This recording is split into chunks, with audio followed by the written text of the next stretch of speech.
sense sphere. You must listen to our demands.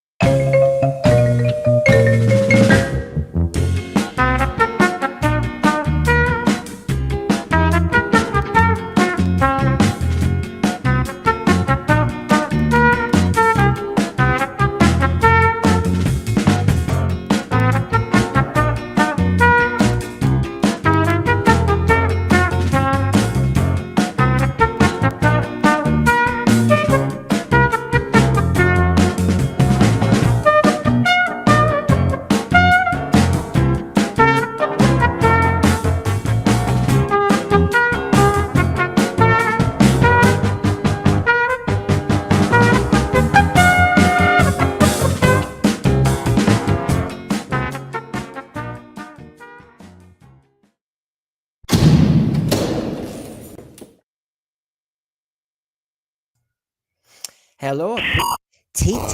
Tea time on Sunday. What we doing to you? Look, I hope you haven't got food in front of you. I think that would be terrible if we're doing an autopsy or post-mortem. Right. I thought it would be very Doctor Who if I took a scalpel to the season, Christmas episode and 3 specials, and forensically looked at the distribution of focus, the use of resources and budget, and whether RTD missed a golden opportunity to reboot Doctor Who successfully with boosted TV ratings, boosted popularity, critical acclaim, and the show re-established as a primetime family TV drama. Wouldn't that be a good idea? How many times have we seen the Doctor on some slab, torture device, or strapped to some device to elicit the truth, blast his brains out, or just torture him for fun? So let's do our Sense for You panel version of that. I'm no Crowl, or Taron Capel with a giant syringe. Oh, I loved that, didn't you? Or even Dr. Grace Holloway working things out on the job. 2 hearts, what's going on? Or that nightmarish surgeon in the deadly assassin Matrix. But armed with my knowledgeable Sense for Your panel, I think we can do a good silent witness, cold case, CSI mashup, post-mortem on the last 12 episodes of RTD show running. And then with that information, say, how would we have done it differently? 12 episodes. What could you have done with Disney's money and 12 episodes rather than what we got? I think my argument's going to be that RTD, it misfired his resources, misused his resources. And my argument, for example, would be, did you need David Tennant to actually take part of your season away from the new Doctor? There's so much to talk about. Anyway, let's pretend I've got a scalpel. Professor George Lightfoot, shall we start the autopsy? I need to bring the gun on. So, of course, straight away, let's have a look with my panel. So, Gary, let's say hello to Gary. Hello, Gary in California. Hello. How are you? Well, I'm going to get in there straight away. 1 high, 1 low of the season. Oh, that's an ask. 1 high, the first, maybe my only high of the season, the first 10 minutes of 73 yards.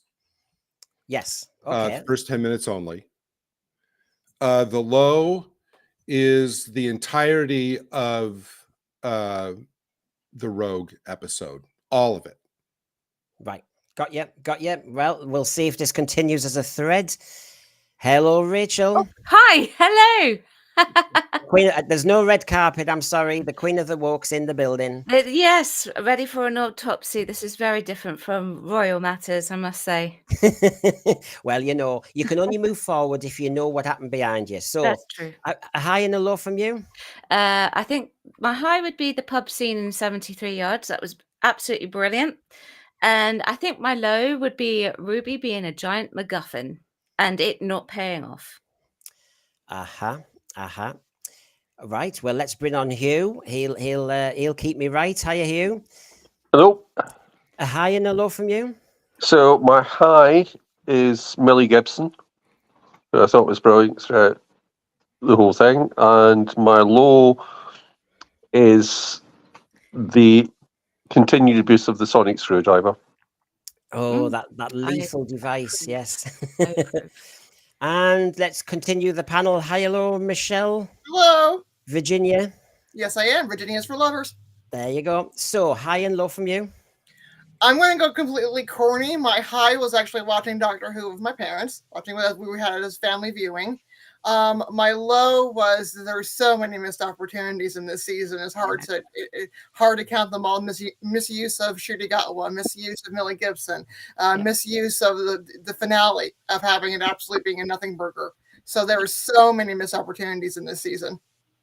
Yeah, and this is what we're going to try and put together, folks. So those in the thread, those who are watching us, you know, you can only move forward constructively and know how you should do it better if you actually just pour over the coals in a slightly different way. You know, why did the patient die? Now, of course, a few people have been having a laugh with me today on Facebook and that's saying Autopsy, the show's alive and kicking. Well, of course it is. But, you know, I did metaphor at school and, you know, it's a bit shorter than doing an essay on a thumbnail. But there you go. So we know what we're doing. So here's a metaphor for you. So if all of us today are going to be Gordon Ramsay coming in to fix things, then RTD is the operator of the restaurant that's been giving food poisoning to all of its customers. Yeah, cyanide on the toast. Yes, I know. That's that's kind of it. Now, I just wanted to remind everybody, not the panel, but for those at home, that's called a metaphor. Yes, I'm known for metaphors as an English teacher, really known for them, and I will use a lot of them. So, Scores on the Sarcophagus, that's looking at the previous season that's just happened, and you can see where we felt that might guide some of our things. We gave 2 for improvement and 1 good when it came to Giggle, Wild Blue Yonder, and Star Beast. Church and Ruby Road needed improvement too. That's basically our panel and what we've been saying for quite a while now. So I suppose we should start at the very beginning. I can't believe it, you know, folks. 12 episodes and Disney's budget. And I feel as though we've had streams about ratings, people turning away from the show. We've got a discussion later on. Stick with us, folks. I know I did my saloon on Friday about the Deadline article, but I want to see what the panel thinks, because is Disney going to pull the plug? All this froth and news in the background tells me that he didn't necessarily re-establish the Doctor Who show to the British public first and foremost. He didn't establish a brand new Doctor properly, and so therefore we're doing an autopsy on how it could have been done different. Gary, where would you want to start regarding where he I personally think he misfired and misdirected. What would you say? Well,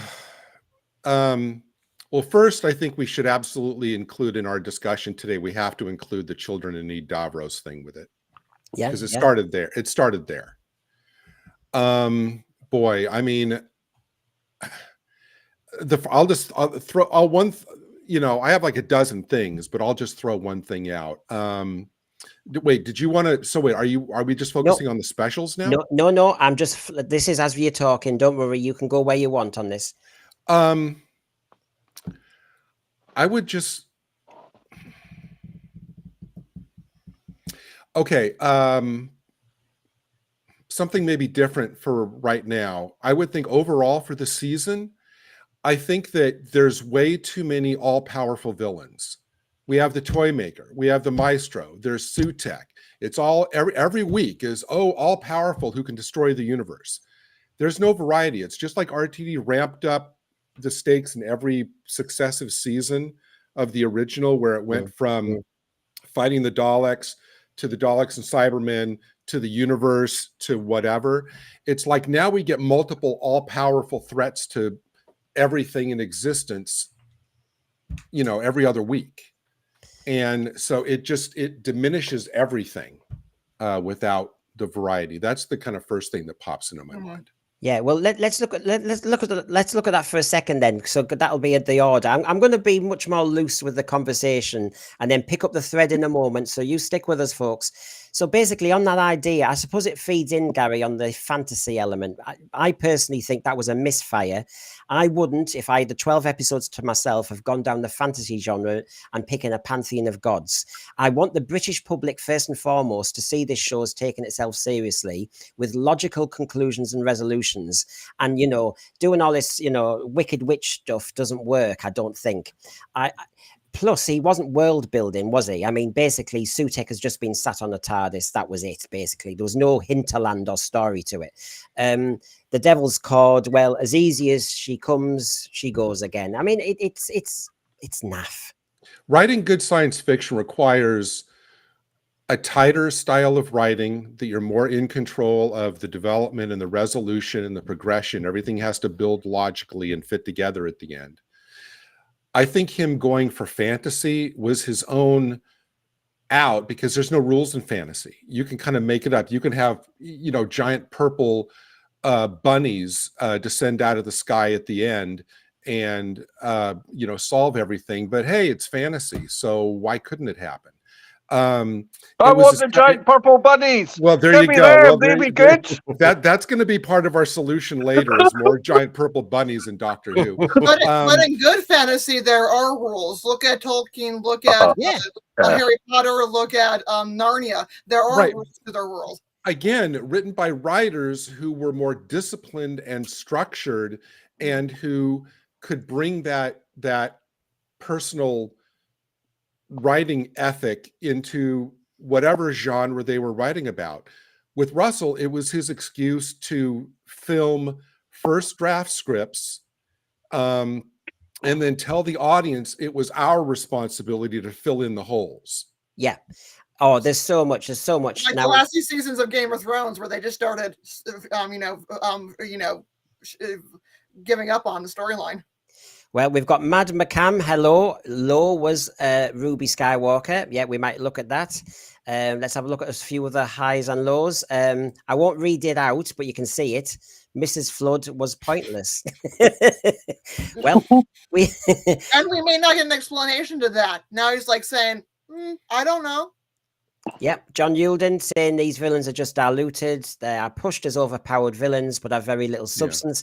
Yeah. And to be honest, it's almost like you can just wish them away in some silly way. If you make somebody malevolent and all-powerful, your solution has to be better than just saying death brings death equals life and all that nonsense. Hartnell's Ghost, good to see you. Hi, Millie Gibson, as Hugh said. Lows, where do you start? Miscasting, we may come to that. Unexplained plot lines and so much more. Thank you for that one. And just see if I'll just try and catch up if there's any others. People are angry from Davros. People are angry about the fantasy. I've had plenty of emails talking about that.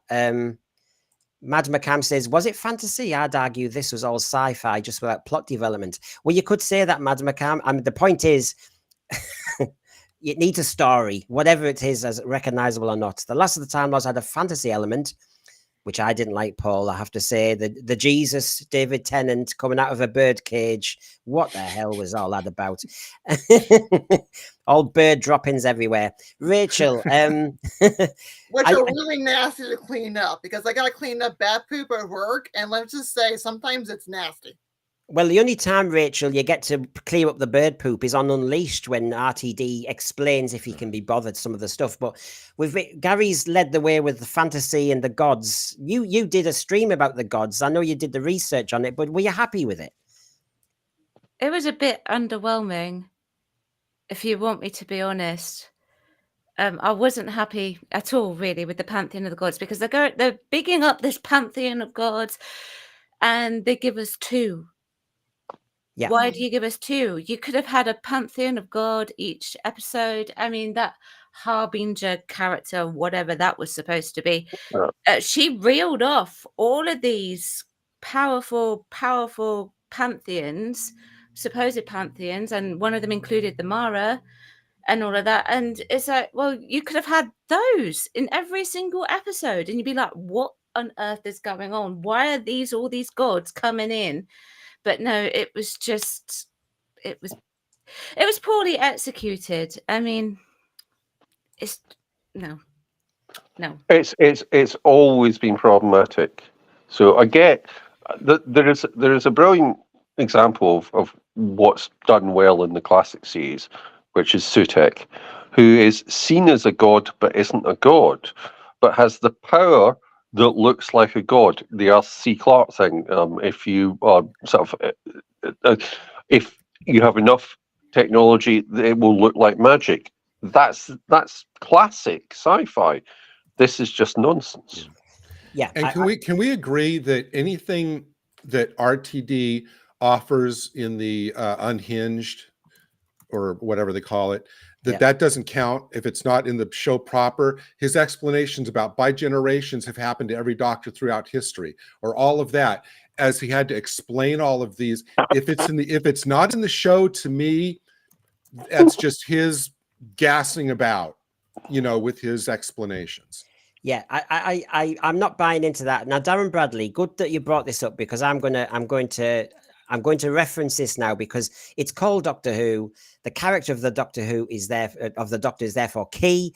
And while people are going to kind of give their views on various ways we can go, I think one of the main things we do need to do, given our findings, is to go, right, were we happy with how the Doctor was presented?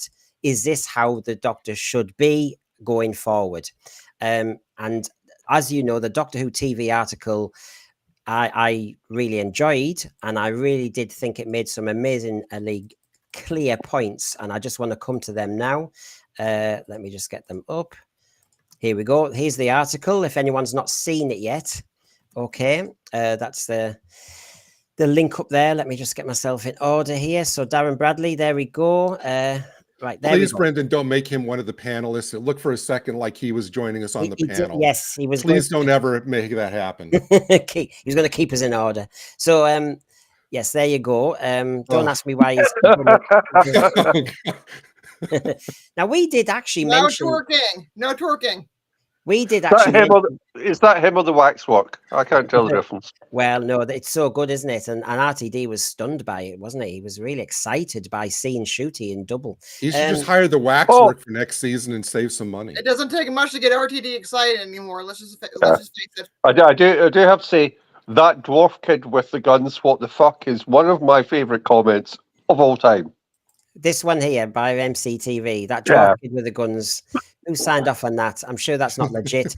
Well, I know especially when they take away the sonic screwdriver because it looks too much like a gun, and then we have a 13-year-old blasting away on a Segway. I mean, that's about the only. Even in the United States, and we love guns. When a kid gets a gun, we're like, is it safe? Is it okay?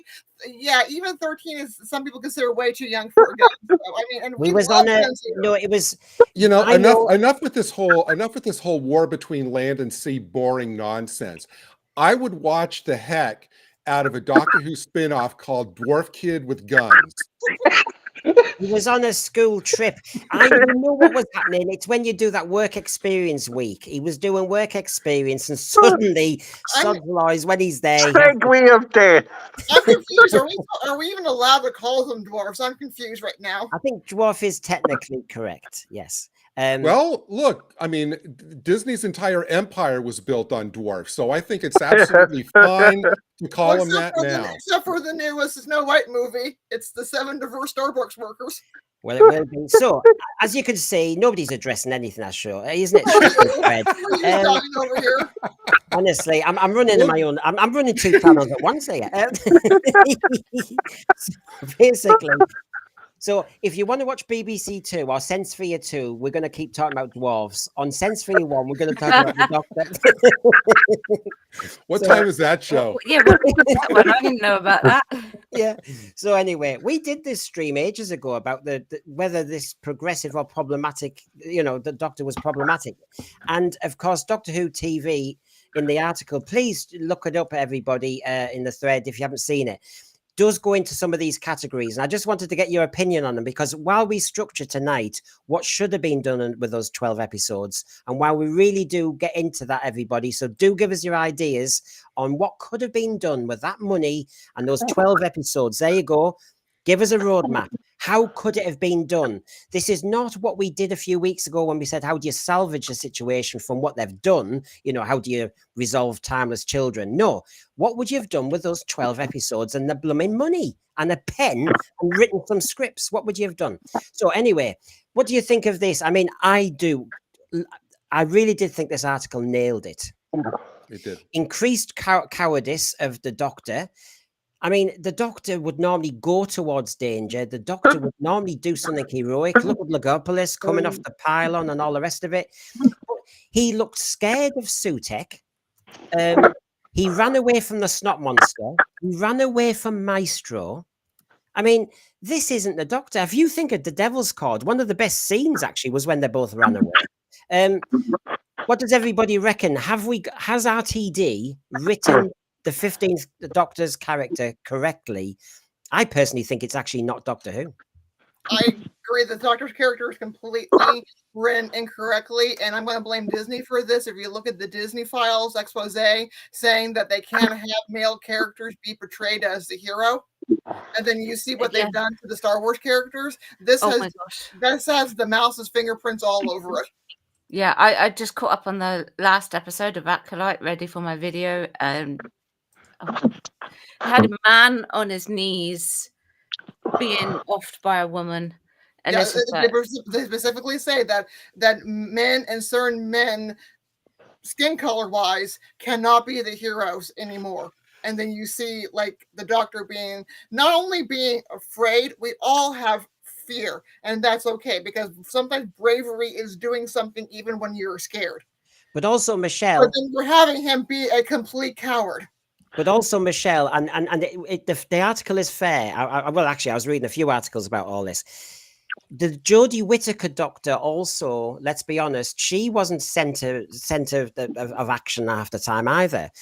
She allowed other people to resolve things. So basically, for the last two Doctors, and that's also miswriting of women's characters, because women can be incredibly brave. I mean, you hear the stories of the woman who the car falls on the kid and then she lifts the car up. I mean, that's the miswriting of bravery and heroism. I'm just balancing it that it can't be just Disney because of course Jodie Whittaker was written in a way that. Is there an issue, do you think, everybody, while we're discussing whether you are happy with this characterization of the Doctor? Is there an issue that the last two showrunners maybe are wanting to diminish the main character because he's male, or diminish the main character because they just they find it more spicy or soap opera-ish to give the companion more to do? I just find in the end, the Doctor, it changed the title. It's not about Doctor Who, it's about the companion. And it's very diminished. I don't think that's the last two showrunners. That's since the show came back. Well, it's also a cultural thing. We're seeing all heroes in all literature. And I get that, Michelle, but I think Russell has a real problem. So you take the first series of the Doctor returning, and Eccleston's brilliant in it, and he's written and he shows fear and anger in Dalek, and it's brilliant and it's real, in part because Eccleston's a brilliant actor and can show that, and it doesn't diminish the Doctor that he's viscerally scared of the Dalek. And in the end, what happens is a complete deus ex machina that Rose looks into the centre of the TARDIS and it's solved by that and nothing to do with the Doctor.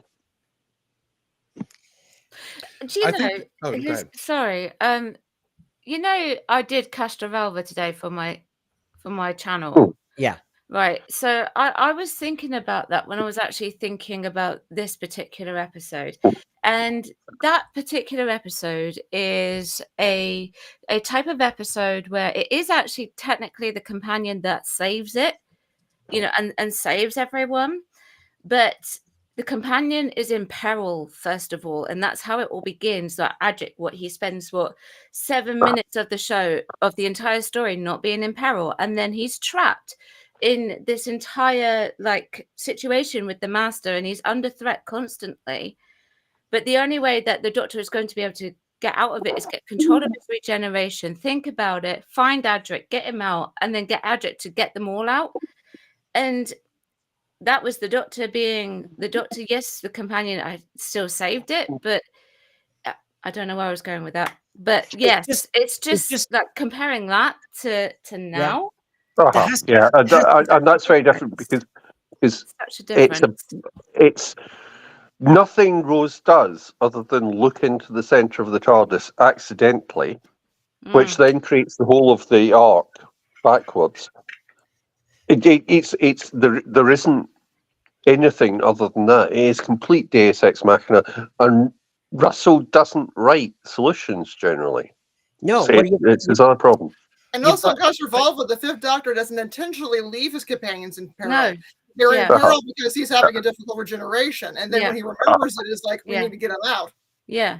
And then once he does it, they can resolve it. So as far as the Doctor was portrayed, I think I think it's important to make the distinction that I don't think that RTD was interested in writing a doctor whose character and whose characterizations were consistent with everything that had come before. I think he was solely interested in writing the kind of doctor that he himself personally wanted.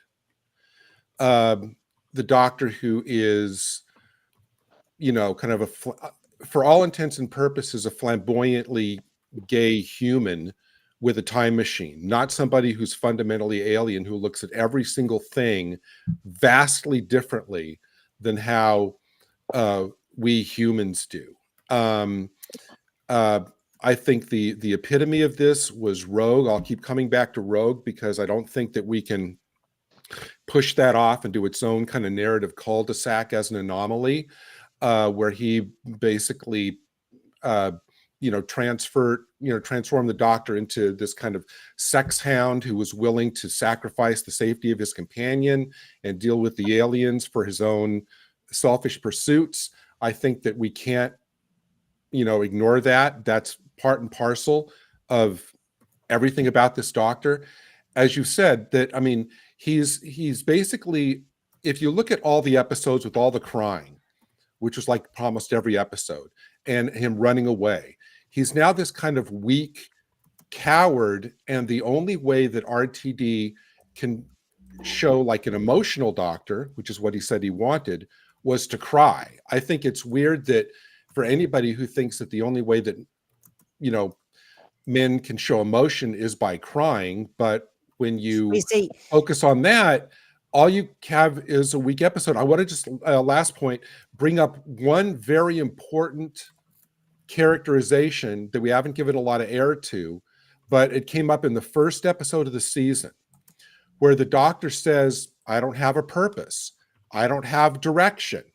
When he stands there telling that to Ruby, I'm just, I have no direction. I have no purpose. I have no this. I have no that. So that basically kind of, to me, kind of characterized the show and the character as basically aimless. You're basically saying it's just everything's aimless. Listen, this series, and like I said, part of our job tonight is looking at the 12 episodes and how you could have used them. And what's happening here is, as Doctor Who TV has pointed out, in they make 5 categories of what went wrong with the Doctor. So I'll just show you them. Overly emotional, increased cowardice. They counted that he cries in all but one of the episodes. Yes, that's correct. Incongruous sexualization, that is breaking canon. Now, whether you like canon or not, that is breaking the character completely. It's like James Bond suddenly dating a man. It just completely changes everything. And it hasn't been explained. It just came out the blue, just as you do. And remember, it was compounded, as you say, because he just couldn't give a damn about his companion. A lack of initiative and heroism. And the final category, they said, was the range of costumes. There's no recognizable costume. So you've diminished him. He's not, if you're trying in these 12 episodes to introduce a brand new Doctor, however different he is, RTD, okay, I'll allow you to make him different. Establish him. All we had this series was a genealogy course on Ruby Sunday, and a doctor who wasn't always in it. And when he was tearful and cocking up and making mistakes and paralyzing and being indecisive. When you look at the whole thing, he looks as though he needs to be in therapy. He looks like I wouldn't follow him over the, from the trenches. I wouldn't follow that man at all. He is rudderless, as you say, aimless. The man looks as though he's trying to work out who he is. Why the hell would you go to war with him? Why would you run down a corridor with him? He looks as though he'd be going down the...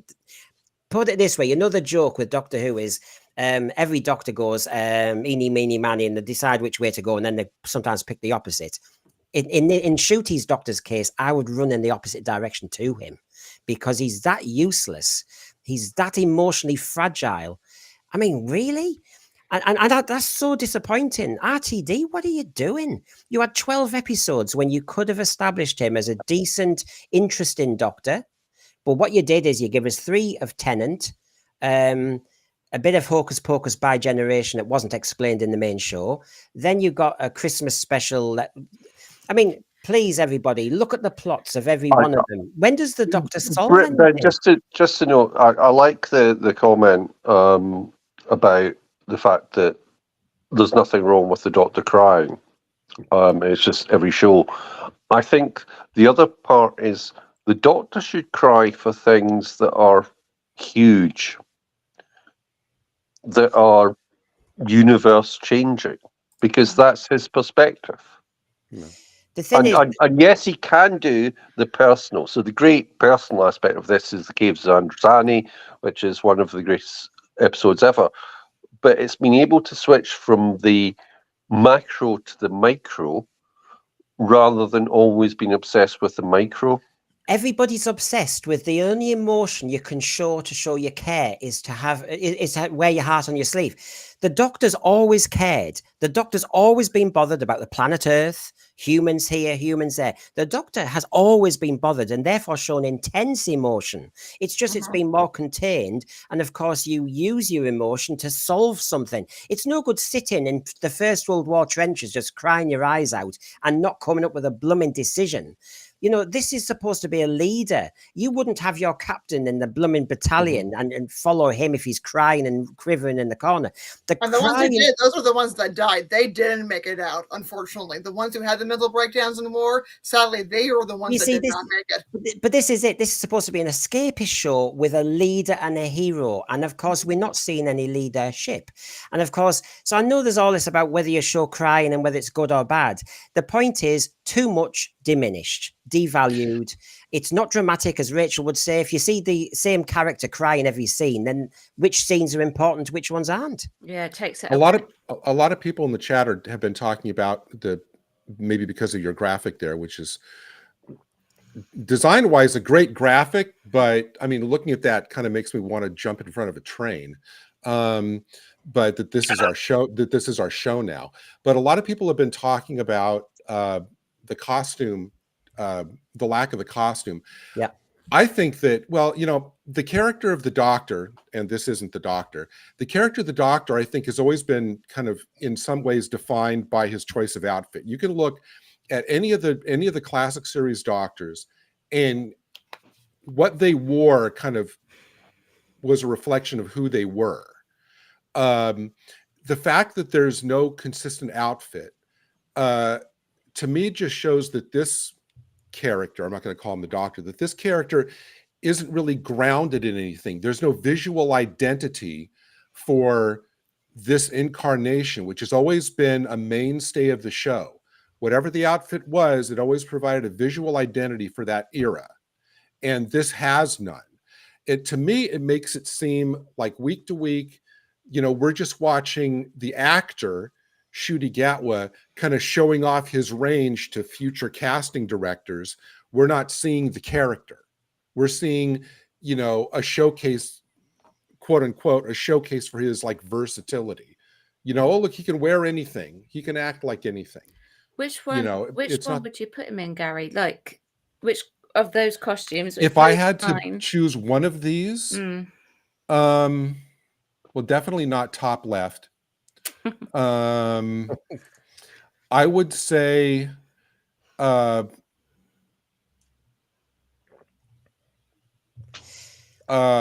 Waxwork either the top center or the top right, either one of those two. Yeah, well, I agree. Yeah. Well, it's funny, that's the Waxwork one they did, wasn't it? That they went with that costume, and I think those two were the best. It kind of shows like a man of action, maybe not so centered in modernity because it has a little bit 70s vibe to it. Exactly. And when they go to now add him to all the pictures of the Doctors that you're going to have, you know, that we have, I've got one on my wall and it's a hand-drawn one, and they're all, it's from Hartnell to Whittaker, and they're all in their costume, all their main costume. Is that artist, when I get my next one, if I get a next one, going to add 9 costumes to that? You know, 9 Ncuti Gatwas? That's a lot. It doesn't have to be the costume all the time, but I think, as Gary's saying, it has to be something. You've got something around that. Costume, but he still has his basic coat. Yeah, and I think, as something like you're talking about there in terms of it being a 70s aspect, it's always slightly out of the time that he's in. Yeah. It doesn't quite ever work because he would still stand out. too many times. Still stand out. Like, okay, are you trying to? Like, Yeah, he's always. It looks like he's watched Shaft. He's like, okay, that's cool. I want to wear that stuff. But there's a bit of a disjointed feel to it at the moment. Like I said, if I've been given 12 episodes to introduce a brand new Doctor and a brand new series and a brand new reboot, I wouldn't go down 3 episodes with David Tennant, a Christmas episode that doesn't have him solving much. It was just fluke he killed the Goblin King. Let's be honest. You just happened to be a church steeple there. And I wouldn't have him playing dress up. I would establish him in one costume, get us recognizing him, recognize his character. If you're going to change it, if you want him to be emotional, let us recognize him, let us relate to him, have him in one costume. But the costume changes, him not solving some of the plots, him not being in some of the stories, is actually not selling the 15th Doctor. And I just think this is a major misfire. Absolutely. I mean, yeah. So I think one of the crucial points you're saying there, Brendan, I'm guessing everyone will sort of agree with this, is having Tenant brought back was an indulgence that stopped any chance of Ncuti's Doctor being the real Doctor. That's huge problem, because for 3 specials, and well, they special, I don't know, not for me, but it just stopped it in its tracks. Well, let's go there now. Let's be honest. Have proper regeneration. So instead of having the 14th Doctor, lose his life on the Stark Towers, and then all of a sudden Ncuti comes up, the new 15th Doctor, and immediately he could have been the one like, okay, I got a problem I got to figure out right now. No, I'm going to be killed right now. Well, here we go. I mean, I want to follow where the conversation's going. So it's up to the thread and the panelists where we go. I mean, I'm ready for anything being said. Right, let's talk about part of this now then. I seem to have been obsessed with bringing David Tennant back. I think was just a waste of 3 episodes. They got the ratings higher than here. But if everybody in the thread is aware, what would you have done with the 12 episodes? I know there's a scheduling issue with Ncuti, but take that away. That's not our fault. If everything worked out properly, you have Ncuti Gatwa for 12 episodes if you so wish. I know there was a 60th anniversary of Doctor Who, but if your job was to revive Doctor Who, it was limping. It was a wounded animal. And to be quite honest, Chris Chibnall had shot your bolt, really, because he brought all the Doctors back. He brought Tegan back. He brought Ace back. So what, you're going to do it again in another special? I think everybody would find that a little bit kind of indulgent of Doctor Who. Doctor Who needed to launch itself. And so I think, forget the 60th. That's gone. Yeah. It was a limping, wounded show. So basically, focus on the main deal. Get Ncuti Gatwa his feet under the table. Now, is there anyone in the panel who thinks, no, we should have done something for the specials for the 60th? We need to do something that played into the history of the show. I mean, okay, so, and I think Chibnall gave us a brilliant idea with the Doctors on the Edge. So, okay, so he has the original classics in the Power of the Doctor. Then he could have brought back the modern Doctors in the specials as the or even for a cameo for the Doctors of the Edge. That could have been a great way to book in the classic era and then the modern era. And he should have had Jodie Whittaker regenerate into Ncuti, because we keep being told, oh, Ncuti is wonderful, he's an amazing actor. Then give him a chance to shine. Ever you say he is as good as he is, you are certainly not giving him a chance to shine. You took away his regeneration. You took away his regeneration episode. It's just. Well, if I bring Gary in, but what I was going to say, Gary, it's gone out my head now. Sorry. No, you tell. No, where we going? No, where do you want to go? It's gone out my head. You go for it while I'm thinking. You'll try to remember it. I would. Well, first of all, what we got is, as you just said, Brendan, the 3 specials that we got were honestly nothing but a stall tactic. Because Ncuti wasn't available to film. That was their whole reason for existence. And therefore, I think they just felt like filler. They didn't really lead to anything. Yeah. Plus the fact that what RTD had to say about the characters in those episodes just felt wrong. I agree with Michelle that, and I never, ever thought I'd be saying this about any Jodie episode. The Power of the Doctor, felt more like a 60th celebration. It did.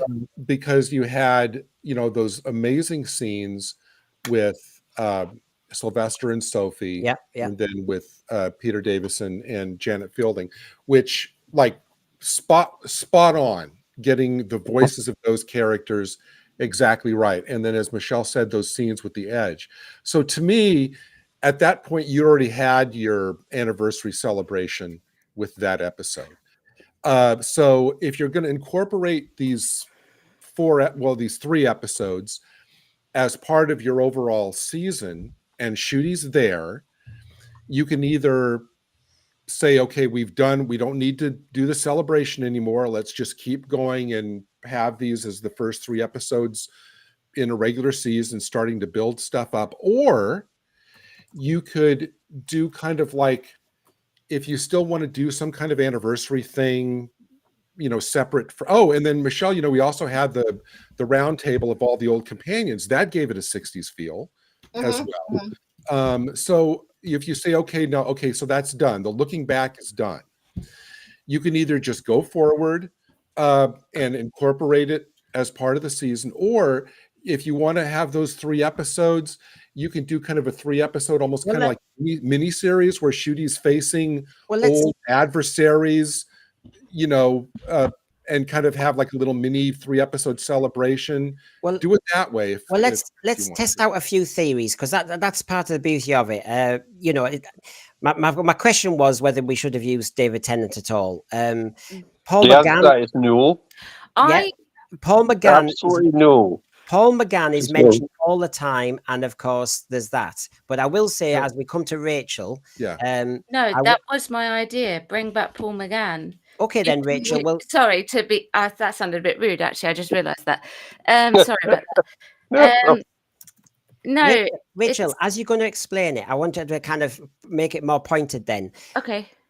In the Doctor Who movie, in retrospect, everybody says having Sylvester McCoy regenerate and take some of the screen time from Paul McGann was not a good idea. Right. So I was thinking Paul McGann like you, and so I'm going to put it to you. Would that have taken away from Shooty as well to have a distraction? You see, the thing is, I think it would have been a real contrast, actually, if you want me to be honest, because he's much more, the McGann Doctor's more sort of like pensive, isn't he? He's much more sort of like thoughtful, he's more calm, he's not so like in your face, whereas David Tennant can be, Shooty can be. I actually thought if he came in and he did those 3 specials, scrap the bi-generation altogether and just have a clean regeneration into Shooty, I think that would have made a really good contrast. And I think it would have worked, and we could actually see more Paul McGann. And why would I have chosen this particular face? I was trying to think. I was trying to think how I could. You see, I've criticised bringing, and as Talons and Wayne Cheyenne says, I was criticising bringing Tenant and Tate back. I like them as actors and their characters, but they've been done, and actually destroying the Meta Crisis story, it doesn't serve any purpose. Certainly not doing that male presenting nonsense. But bringing Tenant and Tate back was a misstep to indulge the trend of the day and diminish male hero characters. And exactly, I think I've said it in a different way. So bringing McGann back, as you say, Rachel, am I being a bit two-faced to say, well, hold on a minute, you're saying bringing Tenant back's a problem, and now and yes, McGann's Doctor's different. I was thinking, I mean, here's my idea, that you set up the 12 episodes, there's some sort of space plague or something that's been set up. The universe is still fluxed because you're trying to link up the disaster that's happened. And the Doctor is regenerating on Earth after flux. You know, the universe is in peril, and we've got him on the edge of a cliff regenerating. Isn't the problem with that the fact you've got the god-awful Sea Devils episode in between? Which Sea Devils? Oh, well, no, that's happened, hasn't it? I know, but that sort of like follows on from Flux. So everything that Chibnall left was a bit of a mess. It was. So it has fallen from sort of like the pseudo 60th. I don't think you can do the Flux anymore, because I think there's a question about, you know, he's regenerating. Yeah. Right? Judy's regenerating. That was how it ended. Before that, you had the flux and all that nonsense, and it wasn't resolved. Fans have asked about it, whether you ignore it, whether you ignore Timeless Children, or whether you deep down. So one of my solutions was maybe you go for something big. You see, you go for a sci-fi concept. We've just had a lockdown and a pandemic. I mean, let's go for Space Plague. So you go heavy on Space Plague. Everybody on the planet knows what we've had to do and whether it was wrong. Governments went too far. There's so many stories there that everybody could go into. So anyway, that was my kind of cover for doing 12 episodes. But you've got to regenerate. You've got a regenerating Doctor on the Earth. And then I thought, bit like Christmas Invasion, where Tenant wasn't in the story for most of it because he was in some sort of blooming coma. You get McGann in, all the flux lines have been wrecked by, all the time streams have been affected by flux. McGann happens to appear. He just kind of solves the initial problem out regarding what's happening on Earth at that point. McGann disappears, and then we're off and running with the Shooty Gatwa Doctor who's had a sleep. I was just trying to set it up. And then by the time you've got to the Christmas episode, Shooty's onto his third or so episode. And you can have a fantasy one. You can have a daft one. You can do Devil's Cord on Christmas Day if you want to have a song and dance routine with snowmen or something. You can do it. But right, so immediately on structure, I want to get rid of all of the specials and just have a Christmas Day episode and open on that. I don't want the other 3 specials. I want those part of the series, because I think that's how that works. I think you do the Christmas special off of something and you go from there. The other benefit of Rachel's idea about just a clean regeneration from Jodie to Shooty is Shooty might be the only male alive who could probably pull off wearing Jodie's outfit. Yeah, I'd go mad though. As a gay man, I'd go. Yeah, I know. I'd go mad that they're doing. I mean, they're doing enough stuff. I'm happy that I could do it better than he could, but that's just because I've no shame, and even less than he does. But I think stuff like the whole thing with the clothing thing is another example of why Russell's really, really lazy. Right. Now, while we're just getting ideas going regarding what went wrong with the season, regarding where were the missed opportunities and what you could have done with it, you can see we're not happy about bringing Tenant and Tate back. It lost momentum. It lost that, yes, it got 7 million, but you could have had 7 million for a new Shooty Doctor, for God's sake. That should have been much higher for Tenant and Tate. Let's think about that, and also what the highs of the used to be for the show. But the point is, people are always interested in a brand new Doctor, and since it's the first episode since Jodie's regenerated, you could have maybe had more curiosity than going down this red herring for 3 episodes. Liberal Zardoz, I'd still go with the Pantheon idea, just better executed, and go hell for leather with wrapping it all up by hitting the big reset button at the end and returning to first principles for next Doctor. Liberal Zardoz, I'd buy into it. I would have bought into it if this fantasy series was basically an alternative universe or something, with a sledgehammer, toy maker, blooming fantasy TARDIS. But in the end, it would undersell this Doctor as the fantasy Doctor, really. Heather, yes, but not necessarily mine. Is Rtd'S fantasy. Yes. Heather, the regeneration into Jodie happened in the Matrix. Regeneration again in the Matrix into Gatwa, but the Matrix has been controlled by the Time Lords. But now that... There you go. Yeah, that's right. You see, the fans don't necessarily over-elaborate. They just have a solution. Wayne Parsons, while Blue Yonder laid out Rtd's agenda, take the Doctor as far as you can. All you have are pale imitations and the rusty show marching towards self-destruct. Rtd knew change was needed, but made the wrong call. Well, of course, he fancied Sir Isaac Newton. He was still decisive. I mean, the thing is, David Tennant was still decisive as the Doctor. He could still drive the TARDIS back. He did balls it up with Donna and get the wrong one for a while and all that stuff. But he got the wrong one, but there's no explanation because he actually knows the right one, which he then explains. But that's another part of Russell not being able to write a show because there is no explanation for that at all. It would have been. He says, I knew immediately. Well, go on, Hugh. Carry on. If you knew immediately, you knew immediately. You didn't invite someone on that you knew was wrong. It's barking. That's That's Russell putting Jeopardy in when no Jeopardy makes any sense. Rachel? Oh, hold on. We've got to pause. So while we're in the pause, I'm gonna bring in a segment where we've got the pause, and this is the deadline article. She's back. Yep, this is the deadline article, and this is back. all about. Hello. So basically, Hey, I'm not the only one that said the F word online.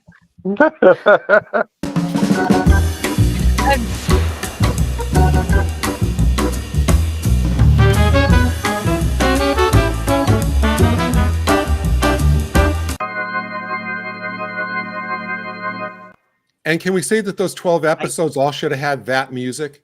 Right. I tell you what, you can see thread today. They're all up at it. It's like the end of term. It feels like to me with this lot. I tell you what, my God. So, yes, we've all probably seen the deadline article. I did my saloon show on Friday. I might as well give it an advert. Of course, I showed on my own blooming channel.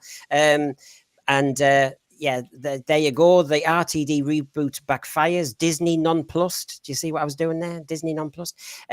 So basically, I'm not going over the whole article. You've seen streams on them, but I'm going to mention it to get some feedback off the thread and to get feedback off the panel. So basically, I'm sure you've all seen it. You've read it. You've talked about it. Doctor Who's regeneration has the Disney gamble paid off. And of course, I was saying this ages ago. I know Rachel was. The Doctor Who ratings flop gives Disney a powerful bargaining position. So I thought we could go two ways here. They either are walking away, as deadline articles seem to hint is a possibility, or they're just giving the BBC a hard time and making them sweat so they can get it cheaper and they can actually get more editorial control. Now, moot point. Of course, sitting in this context, folks, is good old RTD was having it both ways. He said he could easily do a horror fan rock story without the Disney budget. So you think, yes, every Doctor Who fan goes, come on then, do it now, please. And this, I think we need to bring into our discussion in a moment about what you would have done with the 12 episodes. It might not have been 12 episodes. If you'd used the budget in a different way, you could have actually had 15 episodes. You really, instead of having Sutek flying down the vortex, throwing his time turds everywhere, you could have actually spent that money on different things completely. So anyway, I just wanted to get your opinion on some of these. Sources are split on the extent to which Disney is pulling out and then whether it'll harm the show. Some says it'll just be embarrassing to the BBC. Let's face it, it's all about look. It's all about image. Some says it'll be a disaster. And what will the BBC do if Disney did pull out? Final slide for now and get your feedback. Disney will need to make a decision. My saloon show ages ago said it was going to be early next year. That was the talk. Then I know another stream said it's already been decided, but show me the evidence. Basically, the talk was Disney will take their time on this. The season 2 is in the bank, so why do they need to rush? So they'll make a decision in the near future. How long do they reckon they will give Gatwa? They mentioned that season 2 maybe is open-ended, and so he could leave then anyway, the way it's been filmed. What are your thoughts, everyone? Well, first of all, I think Time Turd would have been a better title for this season, Brandon. So props to you for that. I think that they, as this article says, that Disney's going to wait until after the spinoff wraps, is because those are the final 5 episodes to be filmed as part of the Disney's initial 26 episode order, which included the specials, 2 Christmas specials, 2 8-episode seasons, and this 5 episodes. So that basically ends filming. That miniseries will end basically the production order that Disney's paid for. So it's at that point they're going to either have to fish or cut bait. That's just to clarify kind of what that article said. I mean, and I think that article goes on later to talk about how they're kind of underwhelmed with the performance based on the show's legacy and how much it costs, like what, $9 billion per episode. Yeah, 10. I don't think I mean, if they don't think that they're getting either subscribers, Disney, if it's not bringing in Disney Plus subscribers, or if it's not helping like raise the profile of, Disney just through the association, I don't think, I mean, I think they have other fish to fry. I think they'll move on. What's everybody's thoughts? I mean, they go over the ratings as everything does, but you get the impression, why would Disney really be interested in carrying on unless they wanted their mitts right in how you produce this show and its direction? We've said already today, when we've discussed what happened in season 1, are we blaming Disney for some of the decisions on the Doctor's representation as an anti-hero, or are we blaming RTD, or is it just a blur? You see, is Disney unhappy with its own decisions, or is it unhappy that RTD has served them a dud that they thought they were buying something different? I think the biggest test is going to be next week in San Diego, which I used to be a San Diego girl, so I know a lot about San Diego Comic-Con. Is going to be a big deciding point for Disney, because they've had other doctors in the past be a San Diego Comic-Con, and they're going to judge the reaction. How many people are they going to get in Hall H? How many people are willing to line up overnight to see Shooty, to see Millie, like they did for David Tennant, Matt Smith, Peter Capaldi, even Jodie Whittaker? That is going to be a really big telling of how well it's done in the United. Is that why everybody guesses that they're doing a joint panel with Star Trek just to cover the fact that it might be a half-empty hall? That could be also that's just the Kurtzman Star Trek is also very disliked for a lot of Star Trek fans who find New Worlds to not be true Star Trek, and they're talking about now they're going to do maybe a crossover, which is be just absolute nail in the coffin. Show is dead. I know they did a crossover in comics. Comics is different than on TV. The two worlds do not mesh well together. Can I say, as a fan of both, please God, don't. Just no. Just please no. Yeah, what's the name of the comic, but it's completely different. Hold on. What's the name of that panel? The Who Trek panel? Franchise Destruction 101? It's like the Friendship Day something. I don't know. It's really lame. I get that you could do a panel because they are both shows that started in the 60s and have huge sort of like franchises that have gone on to now, and there's a discussion about how that happened. That's fine. It's got nothing to do with crossovers. Please God, no crossover. Right, Please God, no crossover. Rachel, I was just going to ask you about this, which I know you've seen and talked about yourself, but you know all the fuss about the ratings, and I'm linking this to Disney and whether they would pull out or not. So we're trying to measure, is there interest in Doctor Who? Now forget the green, because of course the big argument is that was winter with the first 4 in Britain, and then the other one is more summer, blah blah blah. Okay, let's just park that. But the platform one, the orange one, is whether you're streaming, whether you're doing that. Now, whether you're interested in Doctor Who or not, I would have thought as interest increases, that orange figure gets bigger and bigger because streaming's the future. That's how I took it, Rachel. Well, that's what people seem to tell me, that streaming is the way forward and the way that it's going. But if you look at those numbers, I mean, these are just for the record, these are the UK streaming numbers. These aren't the Disney Plus ones. This is low. This is very low. And there's no discernible difference pre-Disney and after Disney. So Disney's bought into this. And I would have guessed logically that if the argument is, British people are watching TV differently. So green, ignore green then. Let's look at the orange, because people will watch when they're interested. And also, what Michelle mentioned a few weeks ago, because I couldn't seem to find the ratings on Flix Patrol for Disney Plus, and she mentioned that it was just jumping on and then jumping off very briefly for charting for Doctor Who, but also it's not actually charting in the Nielsen figures, and nor is it charting in Samba TV, or it didn't chart in Samba TV. And in my defense there, I'll take it back. It was an understanding of the ratings. I thought Flix Patrol was a little more accurate. Then again, because I was so wanting this season to do well.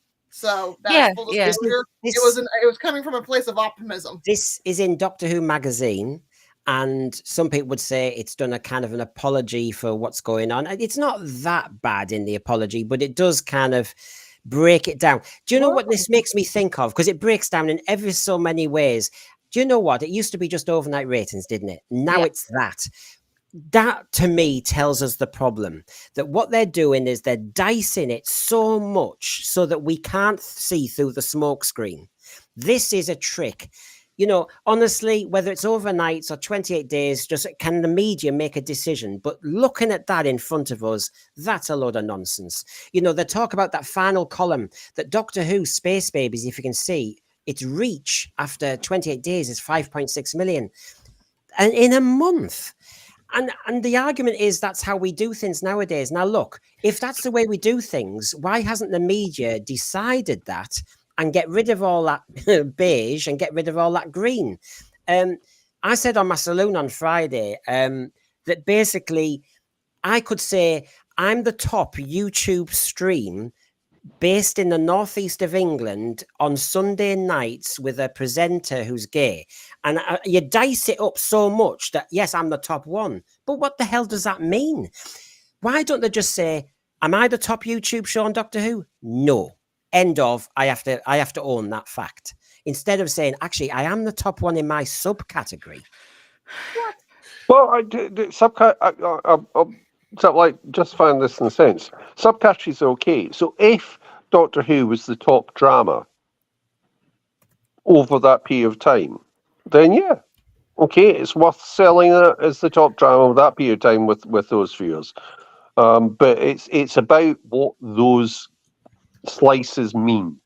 Well, At some stage, as you're saying, Brendan, the slices become so specific that there isn't anything else left. Well, but if it was the top drama for 28 days in the BBC, then maybe that's okay. It might be also saying that the BBC's got really crap dramas, but well, yeah, they don't make many drama. What I will say is, in America, as you know, Gary, it won it won an award for best family show, and of course, RTD says it's doing very well with the under 35s. And you think, is it doing well with the whole British public though? That's the whole point. You don't measure it by how many, you know. I'm sorry, but I'm not buying that. And when you see that chart in front of you, Gary, you think, come on, you are really throwing them a smoke screen. If it's such a general success, why do they need to keep explaining it? Yeah. Why do they need to keep saying it's a success with, you know, this group, that group, whatever, which just shows that it's a failure as a general interest show. I mean, please tell me if I'm wrong, but if a show is compelling enough and interesting enough, people will watch it, will make the effort to watch it live. Like, what was the name of the Mr. Bates and the post office show? So, people, if people are interested that in it, that was 10 million on the first night. Right. If people are interested, they will make the effort to sit down and watch it. The fact that they have to keep saying, oh, over 28 days, I mean, all this chart is, I mean, it's interesting. It's well informative, but the fact that they have to go to these lengths just shows how pathetic the overall performance is. If they have to twist themselves into pretzels in order to make it seem that it's still popular. And as I've said before, all of those numbers on that chart, they can try their mightiest to manipulate those numbers. That's never going to make the quality of the actual shows better. And can we just pop back to the fact that last week, Brendan, you didn't have a show on Sunday night because it was Spain versus England in the Euro Championships, but it's got 19.3 million. But on the subcategory, I know it's live, but it's 19.3 million. Yeah, I know, but it's almost the opposite. I'm going to say how many under twos watched. It was the England match was very bad for toddlers. Do you know what I mean? You know, it's like, honestly, I don't know. I think England got into the final by a lot of shite being expelled, but there we are. Sorry. I'm sorry for England. I was rooting for you all. I'm sorry. I was supporting England as well, but I just couldn't resist the joke. So, we've got Liberal Zadov saying he would love a crossover with Strange New Worlds, and this is it. I was discussing this, whether they would be a crossover to save them. Do you know what I said on Friday in the saloon, Rachel? I reckoned, is it possible that, hello, Star Trek, good to see you. We're going to share a desk and we're going to share a table because I'm going to show Disney that I'm actually looking at other partners for the future. You mean like a Star Trek and Doctor Who collaboration? As in, if Disney are making me sweat as the BBC over season 3 commissioning, why don't I look as though I'm looking out for other partners? Because I get Sony you. owns Star Trek right now. So Sony Sorry, Michelle. I have a theory that RTD wants to join Disney as a writer anyway. Yeah. Or maybe he wants to be a god.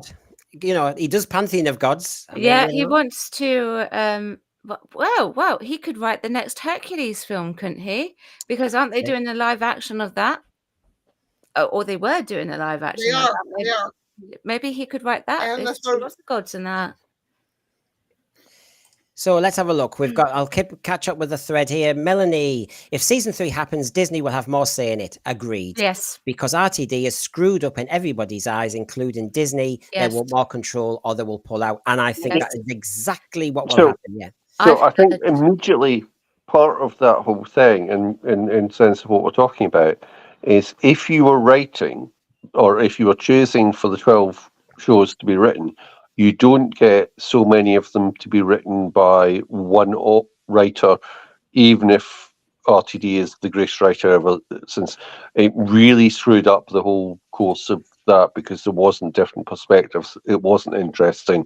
It was much, much narrower than I've ever seen any Doctor Who series. Right, Aaron Baker, I'm trying to work out. Have I missed something? Have it your way, Sensory? I'm done with you. What? I don't know what you mean. What? I don't know. What have we done? What have we said? What have we done? I haven't seen anything in the thread that seems to be a problem, so I'm not quite sure what's going on. Heather, it's not even about who watches to me. It's about how much anyone who watched actually liked it. Do we know? Absolutely. The AI, yeah. Oh, Do yes. No, it's well hidden. They've decided they're not going to do that anymore. That's convenient too. Wayne Parsons, remember RTD saying he and the team were proud of how clever they were being? Have we seen what he was referring to? Or is there something coming that will wow us? Well, I think it's now. It's called The Quiet Time. So I'd make that the next Indiana Jones movie, Indiana Jones and the Search for the AI Numbers. I tell you what, shock. And here's John Yulden, who's he's in Britain, but he's our TV media correspondent who's telling us at this present moment whether Joe Biden is still president. So John Yulden, how very dare you, is using our threads to report on American politics. You distracted me. Me too. I know, he's just saying, Joe Biden's woken up is what he's saying. I mean, it's just, it's another day. So this arrogant production team pushed their own ideological narrative, but they decided to focus on promoting it more in the USA than in the UK. That is a point. This is the same problem as 1996. They didn't know how to pitch it. They pitched it to American in 96, and the Americans went, nah. And the British went, oh, well, I'd like more, but obviously the American dollar counted, so they didn't make the series.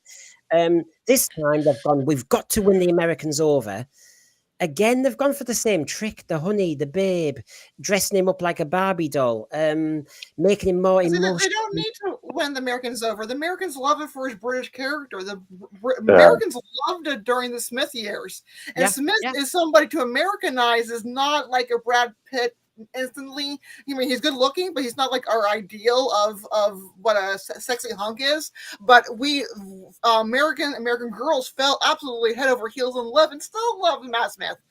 So you just stay yourself, stay British, stay to the core of the show, and we'll come along and love you. Divan and Dragon here. I'll try and get to your remarks later. The Doctor Who podcast. I return to my often repeated idea. RTD is promoted away from the show. Disney gets more control, cheaper production, short third season. The short third season is the kiss of death, isn't it, when they do that? Well, let me ask you a question, Brendan. You may have covered it before. What, obviously, Disney expected to get, high subscriber numbers for Disney Plus. But I think the question has to be, what do we think, even if it might sound naive, what do we think Disney expected to get out of this deal? Because that's going to determine if it was successful enough for them to continue on. You know what I mean? It's like if they had hopes and expectations that weren't met, and there's no indications they're going to be met, then from just a strictly business standpoint, that, you know what I mean? It's like, what would make them continue on? It makes me wonder. I mean, you know, we can stereotype all these agencies, and I'm not an insider on Disney, but you know, when we hear of the DEI and all the rest of it, you think, does Disney want everything looking the same?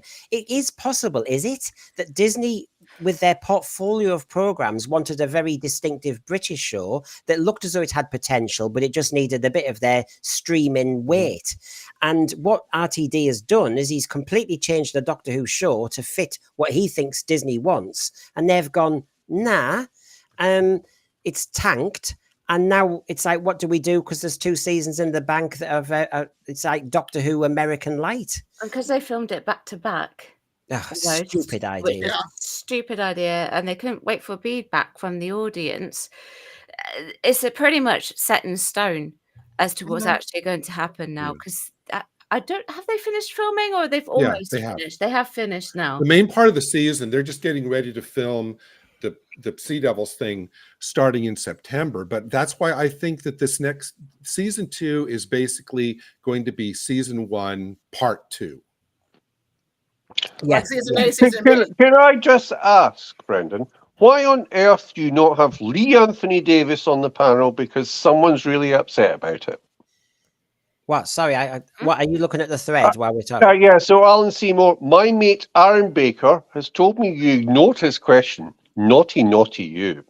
I was expecting to see Lee Anthony Davis on the panel. Yeah, put it on. Poor show. I'm taking your show promotion off my groups. Oh, really sorry that Lee Anthony Davis isn't on the panel. Breaks my heart. Broken-hearted I am. Well, can I just say that you may have seen him appearing about 3 times. Every time he appears, I put him on.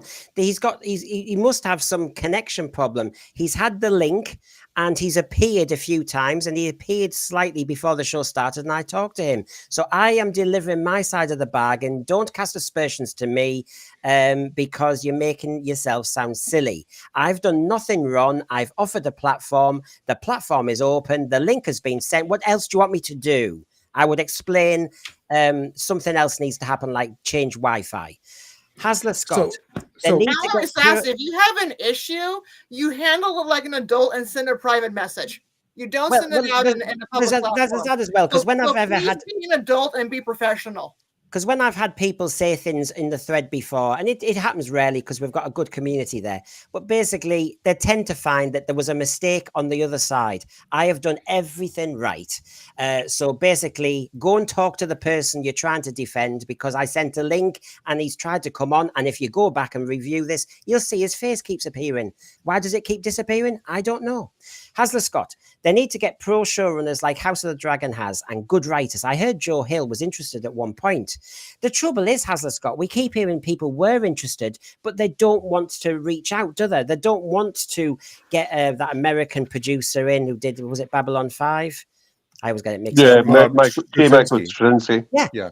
They don't, do but, they? I mean, I never get an American why you would get him in. I mean, that's a very odd thing. It'd be like, you know, it's getting another showrunner in. There's what you should be doing is just offering this up and getting lots of people who are interested. Russell wrote far too much of this. Yeah.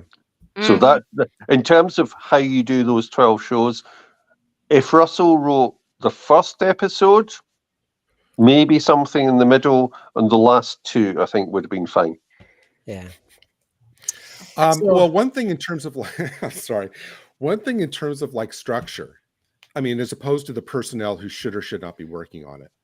In terms of structure, I mean, for example, Brendan, I mean, do you think that, I actually think it was a mistake, especially when you only had 8 episodes for the main body of the season, to even attempt a story arc. You don't have enough time to develop it. Oh, actually, I mean, I actually think that it would have been better if you're going to introduce the show to an entirely new audience who is completely unfamiliar with like Doctor Who. You have, just a series of standalones. I mean, you look at the Hinchcliffe era, there's maybe in the entire Hinchcliffe era, there's maybe like 3 or 4 stories with returning villains, and most of those were in the first season. Do it like that, where you expand the scope of the show with new monsters, new villains, and leave the story arcs for later. What were you going to say, Rachel? that's my writing on the screen. It is, yeah, it is. Yeah. Well, I actually was going to talk about the structure of the episodes. I made this list for Brendan, not this particular one, it was a different one, but a list for Brendan and Gary. Seeing as you've mentioned it, am I all right, Brendan, to go into what I actually wrote for it? Of course you are. Of course you are. So on one of the so I said that one of the biggest issues of this series was actually the structure of how the episodes were actually presented, and I think they needed a different ordering. So like if you have a look at it, I just think it's a bit all over the place. So like you get the first 3 specials, and generally, whilst there are changes that need to be made, in general they're all fine in running order, I guess you could say. I actually think perhaps the Christmas special should have been Space Babies, because it's lighthearted, and just cut the snow from it, because that added absolutely nothing to the episode at all, and just make it a bit more Christmassy, I guess you could say.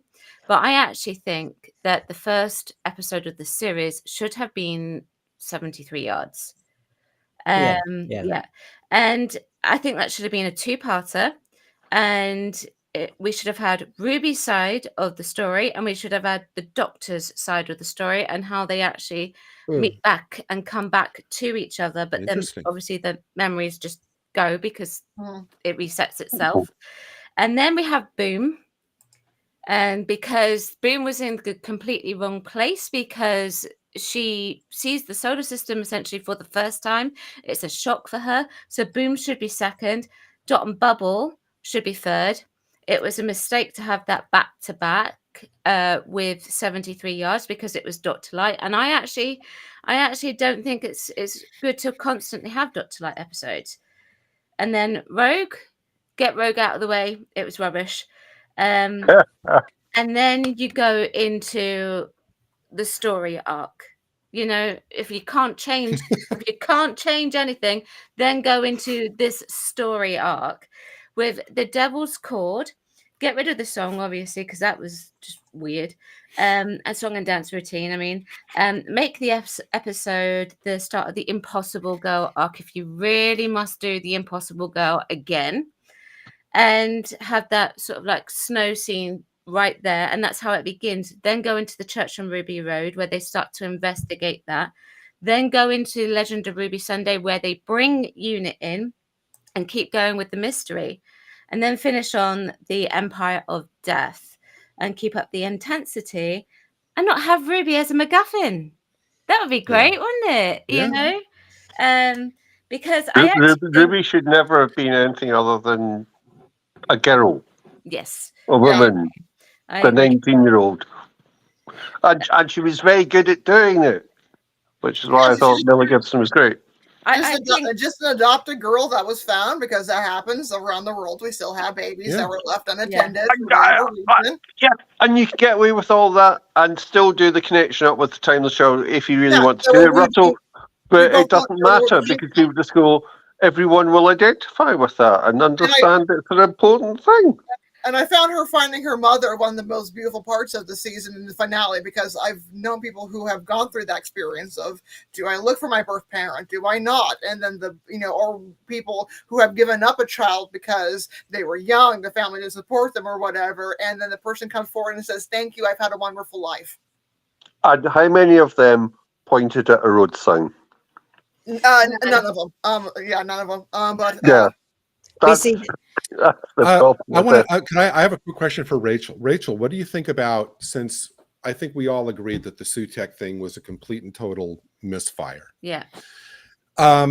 and the whole arc of the season didn't lead up to it. I mean, the whole Pantheon thing was basically, confined to Unhinged. It didn't play out and was developed on screen.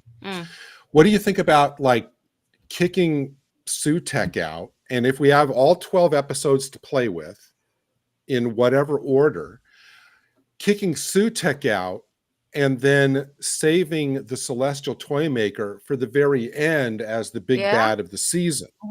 That could work. That would have worked, because then you could account at the very end for all the weird kind of fantasy elements, because he was the one behind it all along. He should have been that would have made, that would have made more sense. Flipped it. That would have made more sense. It would have been a game, wouldn't it? And I have like 2 episodes just like them trying to play this game and get out of the situation that they're in. I mean, Celestial Toymaker. The Toymaker is a really great idea. I love the Toymaker. It's one of my favorites. It's just, and you could do that with the idea of a jigsaw, which is talked about, and you could then make part of it jigsaws and how they fit together. There you go. Could have. And I thought the whole season the Toymaker would have been the one who extracted the doctor and let Ruby go on her thing. And I thought the whole season was going to be an alternate universe created by the Toymaster. That the Toymaker, excuse me, that they were in this world that didn't make sense. So we have the twist at the end. We have Susan Twist showing up everywhere because she's this creation of the Toymaker. The singing and dancing. The reason that we're in the 6th season, we're having song and dress choices out of order. Like they were trying to head for maybe Abbey Road, and they had it ended up in the early period of the Beatles history. And that could have all been because the Toymaker is playing with these dolls in this doll world. That would have been much better.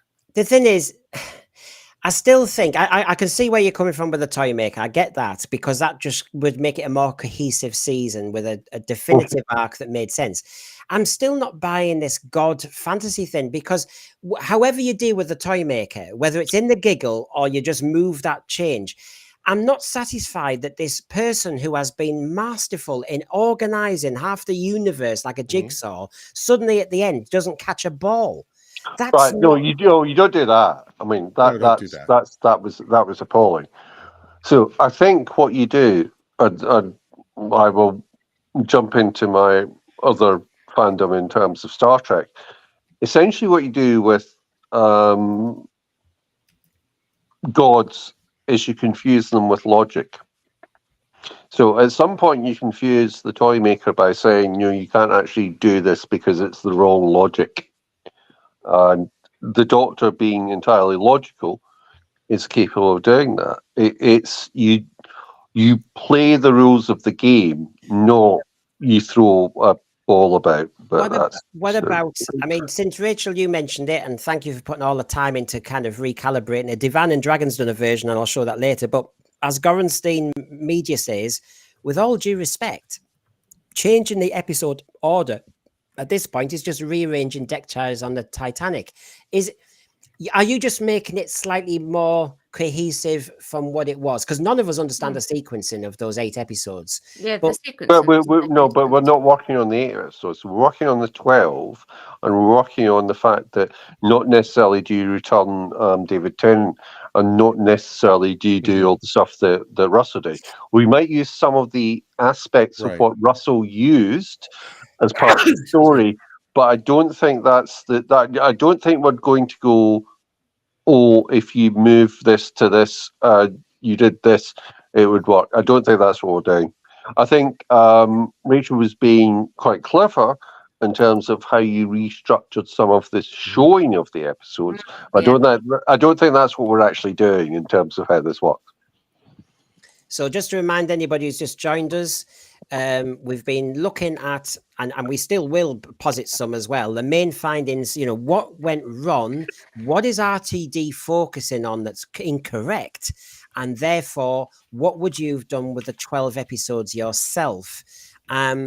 We did say early on, maybe the David Tennant thing, just because it was a 60th, that was just a red herring. We really should have focused on launching a new Doctor and stopped playing fan fiction and stopped humoring people. Grow up. This is a serious franchise, and stop playing at it. So basically, the David Tennant thing, in retrospect, big doo-doo and a big waste of time. And no, I think it was Hugh said, we could start with a Christmas episode with a new Doctor. I personally disagree with that and think those 3 episodes could have launched him, and by Christmas he's established, and then you can have a bit of fun. Like I think Rachel said, you can do Space Babies. Then maybe I would actually argue no, bin it. But I know what Me she's saying. too. But if it's something that is part of the story, and we're not, I know what I mean. Yeah. But yes. So, let me just take a quick look at the thread, because I feel as though we've been quite neglectful tonight, and they've got loads of ideas. So I'll try and bring a few of them in before I come to Gary. Let's have a look. So let's have a look. Over the Overseer, at least Big Finish have the cynical decency to bookend their box sets with half-decent episodes to sandwich the drivel in the middle. A fan of Big Finish. There you go. John Yulden, the toy maker would surely choose a challenging game.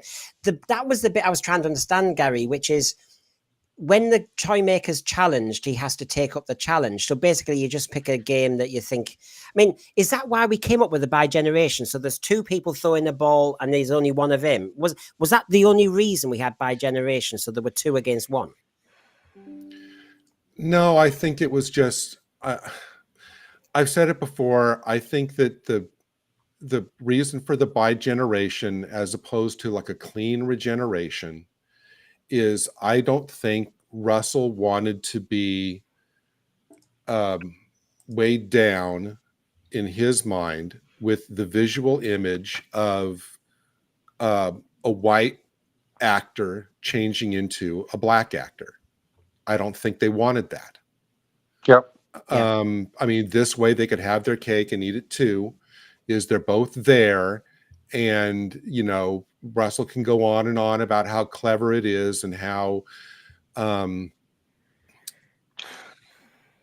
unfortunately you could have a black actor in his pants, which highly sexualized Shitty immediately and made the black actor a sexualized construct of Russell Davies, and I think it's deeply, deeply racist for him to have done so.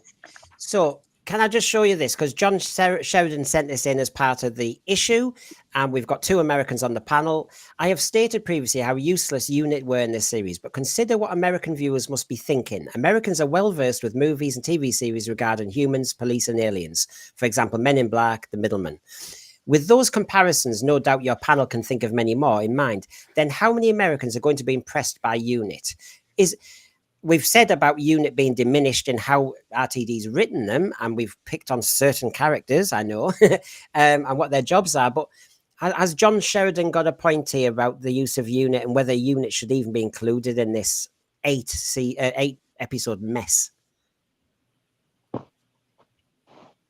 Was there a single episode this season, and I'm asking this honestly, was there a single episode this season where Rtd and even Moffat was not either recycling an idea that they themselves had used, ripping off an idea that had already been used in New Who, or stealing from another franchise altogether, like Star Wars, for the plot development? I mean, this whole season, every week, I would say this just proves that Rtd is creatively has nothing new or forward thinking to bring to this franchise anymore. All it was is, recycling every single episode.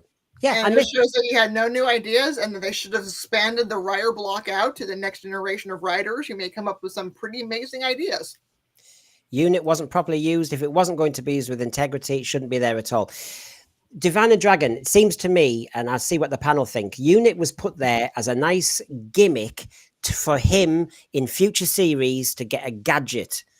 When we talked about Invasion of the Dinosaurs, it's just get a Jeep for the Doctor, get a scooter for the Doctor, get a time window for the Doctor, just get stuff for the Doctor, because poor JNT, who wanted rid of the sonic screwdriver to stop lazy writing, and suddenly now you've got the whole of UNIT that gives the Doctor anything he wants, when he wants, on his terms. It's too easy. Everything's too easy. And actually, what are there? I mean, you can look on the screen there. I don't even know what I'm looking at. Does that look like a military organization to you? It looks like the introduction. No. It looks like the introduction. It looks like the introduction of a workplace comedy. It looks as though it's ticking a few. The only one halfway competent in the entire bunch is Mel. Yeah. Well, Divan and It's Dragon. the new Office, the unit style. It's like it's Lower Decks. It's Doctor Who Lower Decks. Well, no, I really like Lower Decks. I think Lower Decks is pretty terrific. But the thing about it is, Brendan, you've mentioned often about how RTD almost reveled in telling the old time fans to go pound sand, that this wasn't for us anymore, that this was for, his brand new audience. For a show that was supposed to be brand new and geared toward new audience, he seemed to fall back on references to, past two an awful lot. So exactly. My take is, if I was doing the 12 shows, I would have done it with the Christmas special. I know you disagree, Brendan, but I'd done the Christmas special, and I would have done it from the opposite view of an unearthly child, of the Doctor opening the door in the Rtd'S and finding stuff. And I would have done it with that reference, and I would never have referenced anything that happened in the series after that for us fans or whatever, because it's for new people who are watching it new. And if we get that reference, that'd be fine. And we should never have seen anything after that. But I don't know. It's possible you could have started. I mean, Christmas Invasion, of course, was the launch of a Doctor, so I can explore that.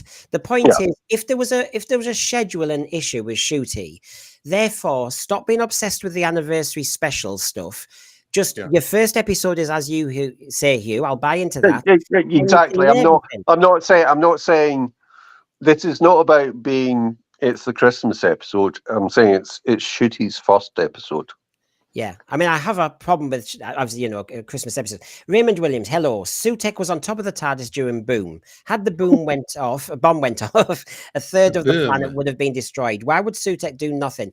Raymond, stop asking hard questions. Or should I say easy Logic questions. has no place in this discussion, Raymond. You're on the wrong channel, Raymond. Right, Raymond. Here's the thing. When it comes down, I mean, we keep going back to, how would we model it? I would model the show, and this obviously is, we've been saying, what should RTD have done? First of all, RTD has proclaimed, it's not just me ranting, RTD has openly said that he is only interested anymore in writing gay stories about gay people or the gay experience. So, and he's said it and he lives it. So this season with him, this season would only have ever been exactly what it turned out to be. I mean, this is the guy who says that he's the hero in his own narrative. So all of this was never going to end any other way with RTD at the helm. With somebody else. Can I just say, to me, it's a deeply ungay. It's a deeply ungay piece of writing.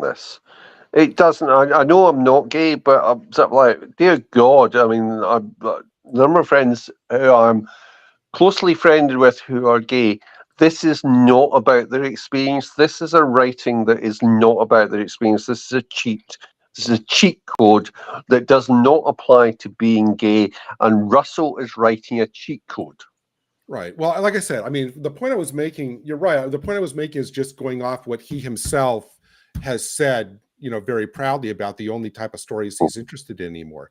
But in terms of what we would model, if we had our hands on all 12 episodes, I would model the show after what it was in the 70s, the entire decade of the 70s, which I think was the golden age of Doctor Who. Well-written stories, strong characters, an enigmatic alien at the core, real threats and jeopardy and stakes, scary, intelligent family science fiction. That's what I would have.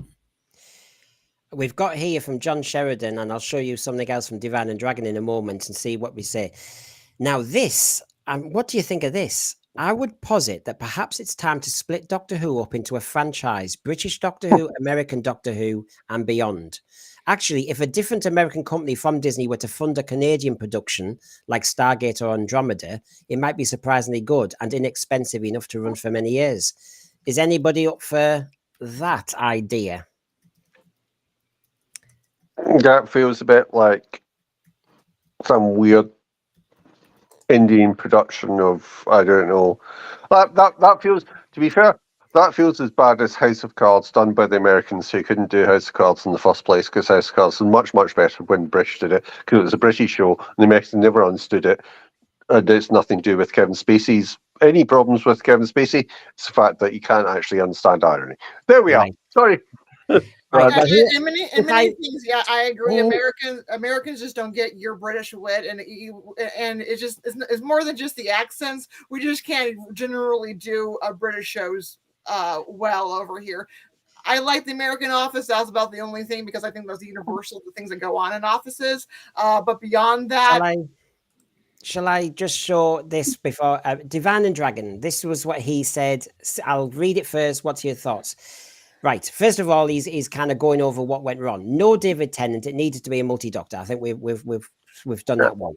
If we presume the chapters applied to the 60th anniversary specials were rewritten, I'd be tempted to take Wild Blue Yonder for the next chapter, but to again bring the Pantheon of Discord into the mix.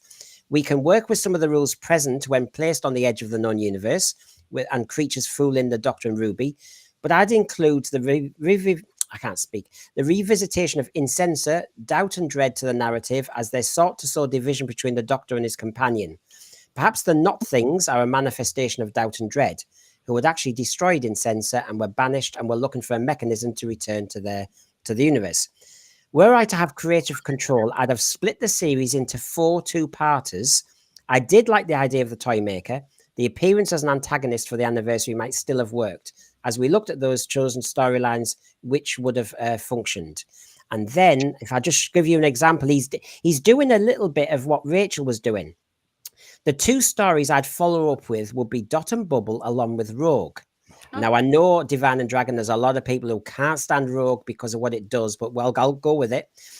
I'd have a world, perhaps a human colony, on which the ruling elite largely operate isolated from reality. Dot and Bubble is in fact a tale of virtual reality addiction. The Chulda species as invaders is not about plain dress-up. It's a matter of status and promotion to tell to them culturally to select and replace figures in a society that allows them dominance. In fact, part of the challenge for promotion and recognition is who can successfully mimic their next victim to climb the social ladder. Once in a premier position, they must be recognized by their colleagues and they are given the right to dominate their target world. They are not designed to be a repeat of the Zygons of old. They are not seeking to co-opt Earth. This is an empire that has specific rules about how they carry out territorial expansion. Elite youths who are disconnected from reality are ideal targets.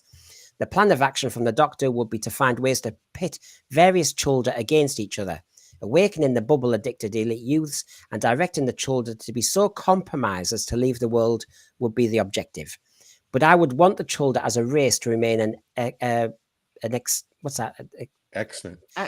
threat for future stories. And Rogue, I don't think he'd need to place in the story at all unless he appeared as a fellow Time Lord who actually dies in the story, leaving the Doctor to be reminded of his cultural isolation. The purpose of this chapter is to bring Ruby and the Doctor closer as she begins to understand the code by which the Doctor operates.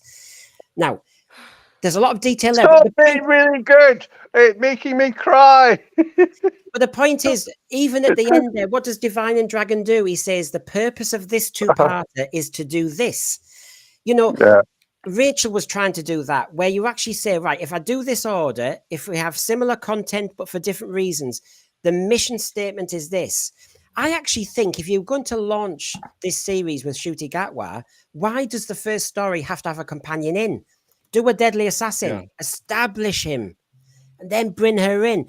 It was so the opposite way. But there's Divine and Dragon's idea there. Lone Doctor stories can actually really work. They do quite well in the Big Finish ones with the Sylvester McCoy one. He has quite a few lone ones. They do work.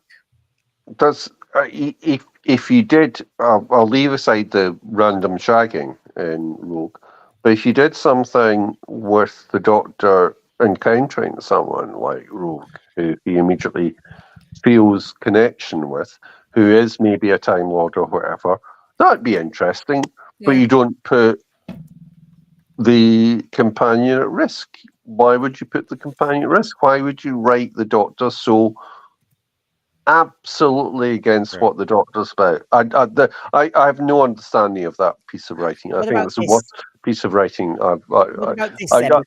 It's just That sounds like an Austin Powers villain, random shagging. We had the Church and Ruby Road, which was supposed to be this great arc, started on Christmas Day, ended with Empire of Death. But Divan and Dragon, I've summarized what he said next, which is the family is the starting point and end to the series. You have the orphanage at the beginning, the family of Incensor, the siblings of Doubt and Dread. You have family issues in Boom and Space Babies, and just have that as your third. In some ways, Divine and Dragon, I just don't know if it just sounds too human. I know everybody's trying to make sense, unlike one person I know, RTD. But, you know, I really do think whether it's 8 episodes or 12, you do need to make it much more, one season, one kind of message going out there. So I think you can do it, Brendan, if you do. So particularly that idea you're saying, does this make sense for the Doctor? And most of it will not make sense for the Doctor. But whatever we think and however we argue that the Doctor is alien, he has a tremendous sense of loyalty and family. And that's crucial to it. And you could examine that by doing foundling stuff and even using the timeless child and even using the idea properly, which Russell didn't. Russell just introduced it and then did nothing with it. Because these are universal stories that you can tell in the sci-fi setting. As I said earlier, I've known people who have been adopted. I've known people who have given up children at a young age, and it's a universal story that we can still tell through science fiction. Here's the thing. I mean, in RTD1, was basically him writing Doctor Who mixed with the kind of domestic soap opera drama that he'd done before too. And he defaulted to that this time too. It immediately went to Doctor Who with domestic drama. Were I or all of us in charge, if we're the panel in the room that everybody has to come to and pitch ideas. And like I said, RTD, we've changed the locks and RTD doesn't have the key. But anybody coming to us to pitch ideas, if there's any concepts that even remotely felt like been there, done that, I would say, sorry, what's your next idea? Right. We've got so much. I mean, I would say no. And if somebody came with the soap opera storyline, I'd get out my big rubber stamp and go, no. Yeah. Right. So let's have a look. Thomas MacArthur here. It was crap Doctor Who. RTD confused his sexual preferences for politics and Rtd'S. This is the first time I would actually start, Thomas, to allege this is how personal it's got. I'm actually shocked at the quality of RTD here, because for him to go down this path, I'm not going to say things on there that, him and Shooty and that, but he does seem to want Shooty's Doctor dressed up, and it just seems strange what's going on. It seems really, really worrying. Well, ask the question, would this be allowed if this was a female Doctor? I mean, Deadman says a point here, because the trouble is, and I think the golden rule is, you should never go back. RTD's gone back for whatever reason. And as Deadman's saying here, as Queer as Folk was criticized by gay people at the time because everybody in the show seemed to be promiscuous. I know it was selling a certain element. It seemed exciting because it had never been seen on TV, and but for a gay man writing RTD, he does seem to sell us certain stereotypes. I don't think necessarily serve as well. He says he's trying to increase representation. I think he sells a certain representation. I think that's absolutely true, Brendan. I think, though, I will defend Queer as Folk because I think it was something that needed to be said, because I don't think that behaviour was any different from what was accepted from heterosexuals. And if you put that on, and that was what Queer as Folk was doing, was saying, we are exactly the same as heterosexual people. And I think that was fine. And I think that's a big difference from necessarily other things. But I'm not going to. I'm not going to sit here and say it's okay to challenge people who have written, because first of all, sorry, I have to do this. First of all, male sexuality, and this is not to do with heterosexuality or homosexuality. Male sexuality is very different from female sexuality, and it's too easy to write stories on the basis that it's not. If I just continue, sorry, I know I've got nothing to add. Michael Nemo, I would have had. I think I have as well, so my apologies. Michael Nemo, I would have had Dr. 15 and the New Rose run through adventures like Classic Who and never mention their sexuality or pronouns. That would have done loads for acceptance and validation more than what he did. Michael Nemo, I think that's what I've been trying to say in one respect, which is, can we just have a bog standard season? Go back to basics. Don't try and change his costumes every week. Don't have him crying every week. Let's just establish the Doctor, some traditional base under siege. Sorry, can I interrupt? Marine Boy just said Biden's God. Does that mean he's not standing? He is. He's dropped out. He's dropped out of the race. Oh, okay. He's endorsing Kamala Harris as president. Well, I haven't seen that. No, yet. can I confirm? Anyway, I just wanted to say, I know Doctor Who's important, but I do tend to think that the President of the United States might be slightly more important. Can I just announce on behalf of Sensesphere, because it's lost its sense here, is can I just say, breaking news, Joe Biden is not one of my panelists. He's dropped out. He's unavailable this week. He's got time, though, now. To be on, he now has a lot more time. Biden Come on. He was scheduled to be on, but he couldn't figure out how to turn on the camera. As an American, I can testify, no, the woman from 73 Yards has not been seen. The Secret Service has not allowed it. Just to follow up with what Hugh was saying before we kind of move on to another idea.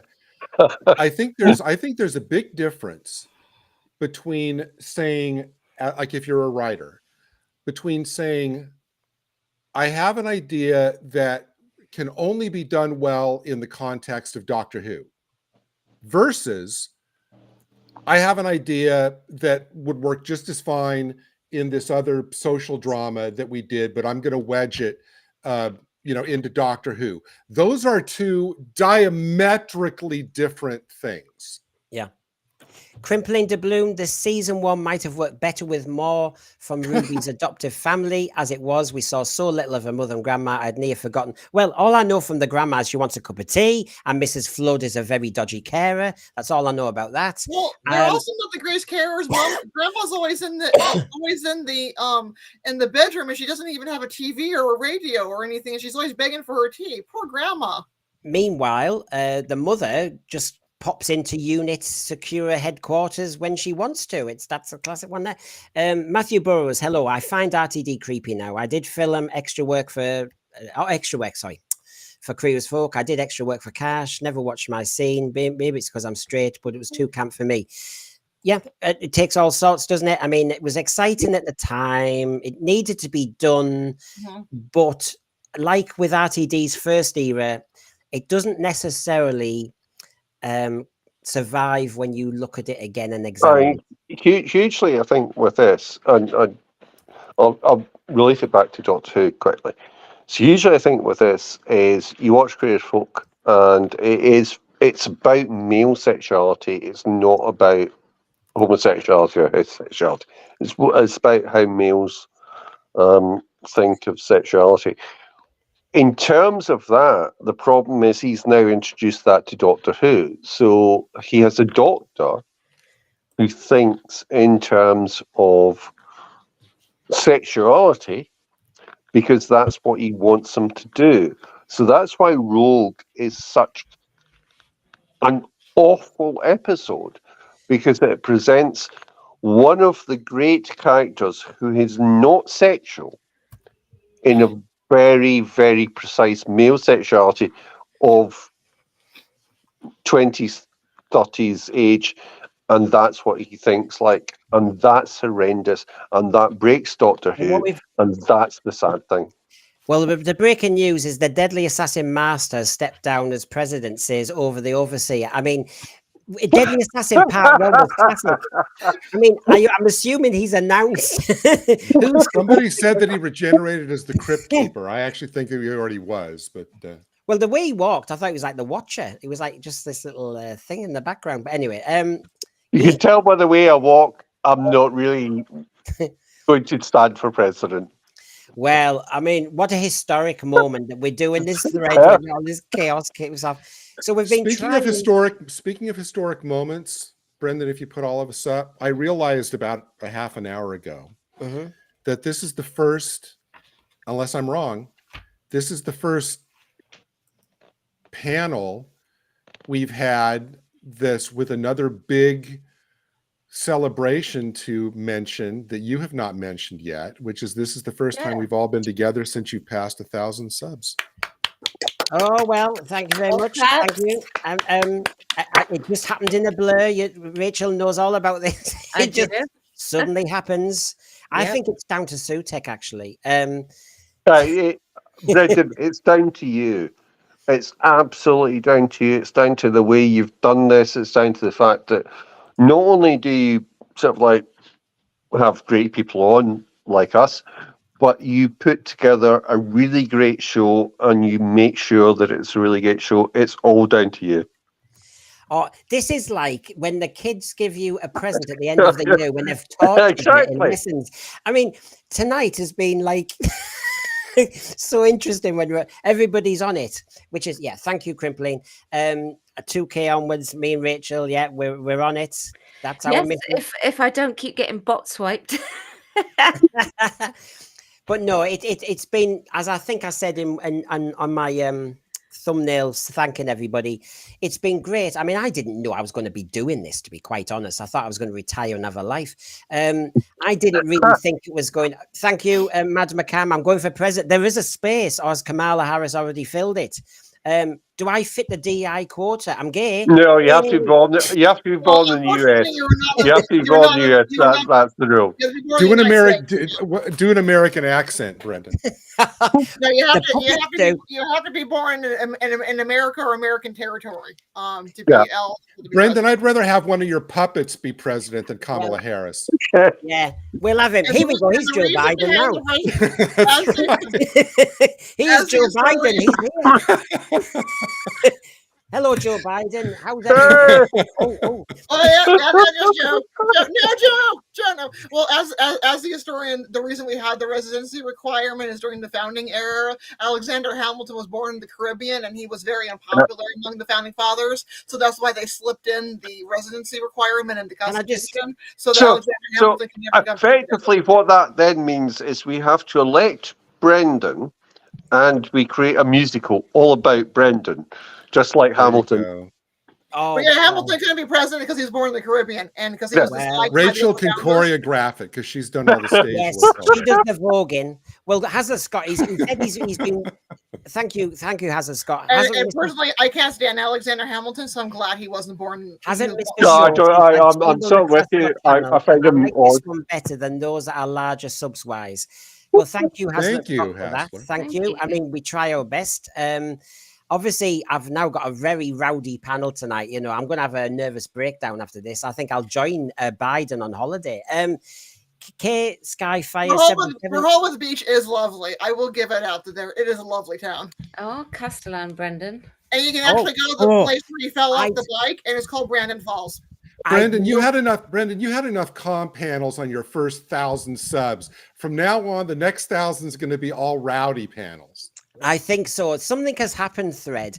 I came for a quiet night, and Castellan. I tell you what, I'll have you all in the tower. What was it in Panopticon? I'll have you tortured with that laser thing at the beginning. I told you I was not the mind probe.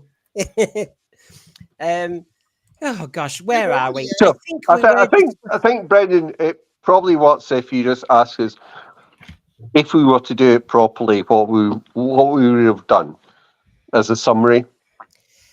See, I'm trying to help. I'm trying to help. We've got people missing the puppets. The puppets are just having a. I mean, they're touching grass. they're all here. It's just that we're making a series soon, Tales of the Rtd'S, with Bad Whiff Productions, with characters like Jane Ranter, RTD, of course, Julie Harder. They're all there. So we've got this whole series coming up that we would slot in, a mini series, Tales of the Rtd'S. So they're busy filming at the moment, folks. So yeah, you'll get them back.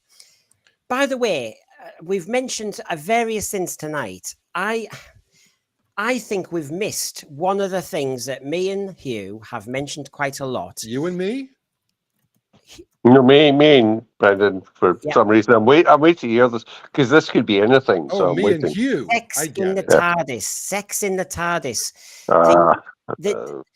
This is a problem that everybody writing to me, knowing we were going to discuss this tonight, have said. So we're trying to recalibrate how the season should have been presented. But am I taken as a given that the Doctor has to go back to being asexual?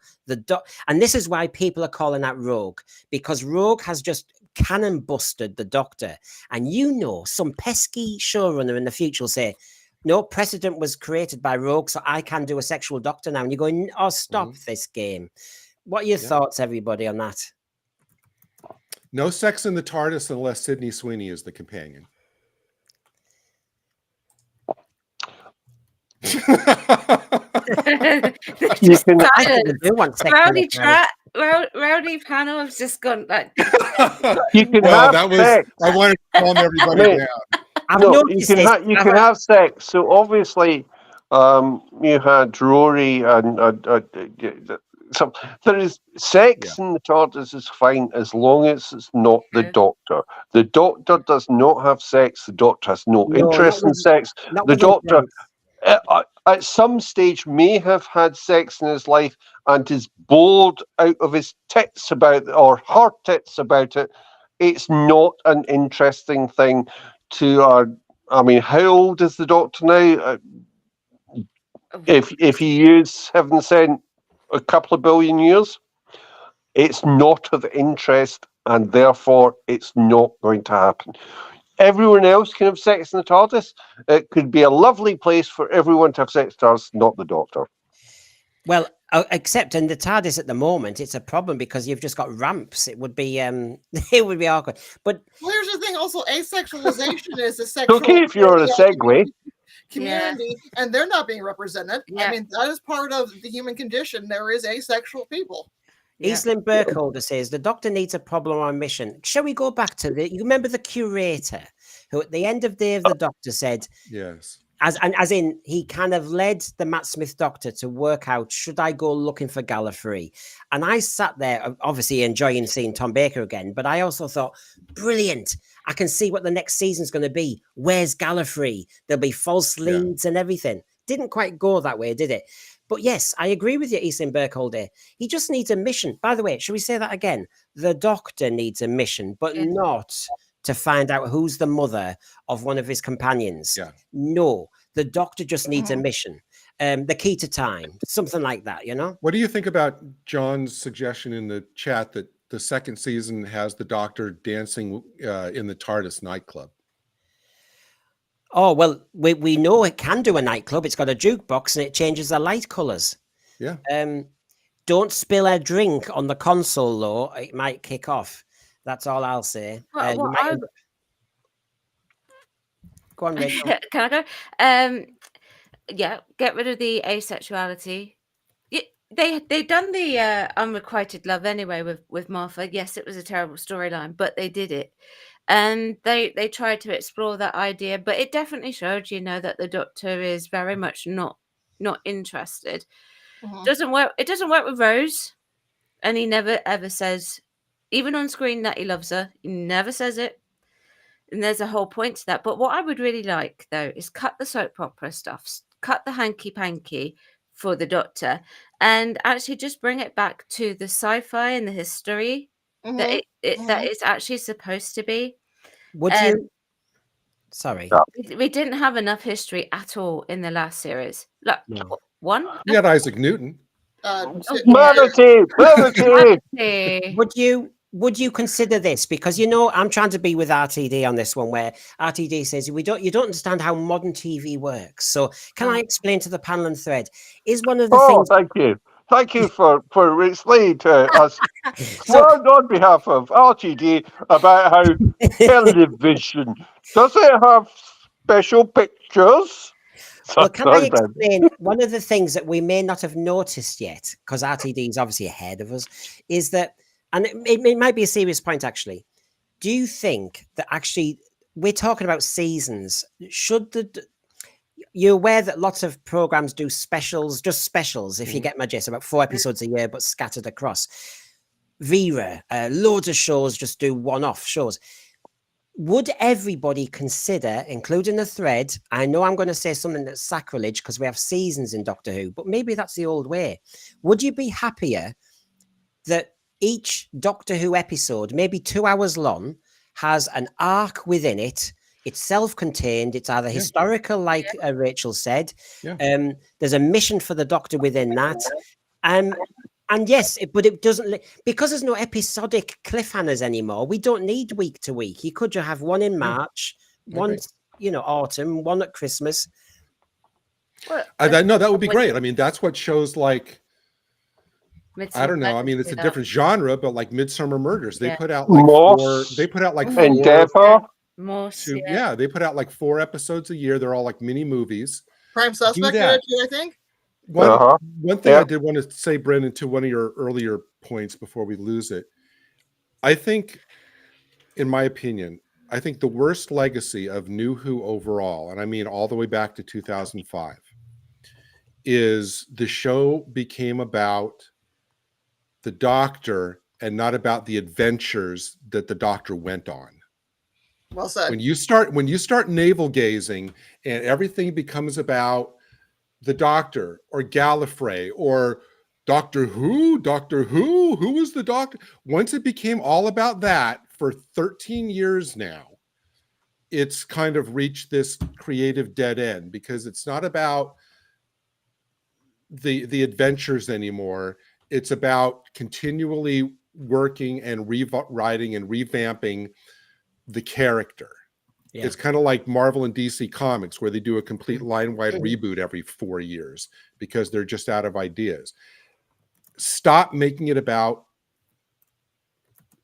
the show about a character who should always retain, unknowable mystery as to what his real past is and what his real history is. That should remain mysterious. So, what about Eastland Burkholder? Land on the planet with 7 genders, and no one but their own citizens understand their rendering, and it takes genders to make offspring, and reproduction is strictly regulated. The characters are sus. There's your 8-episode series. I just wonder whether, do we kill off Doctor Who in the way we've ever seen it, and we just have specials from now on because that would be easier to control for a showrunner?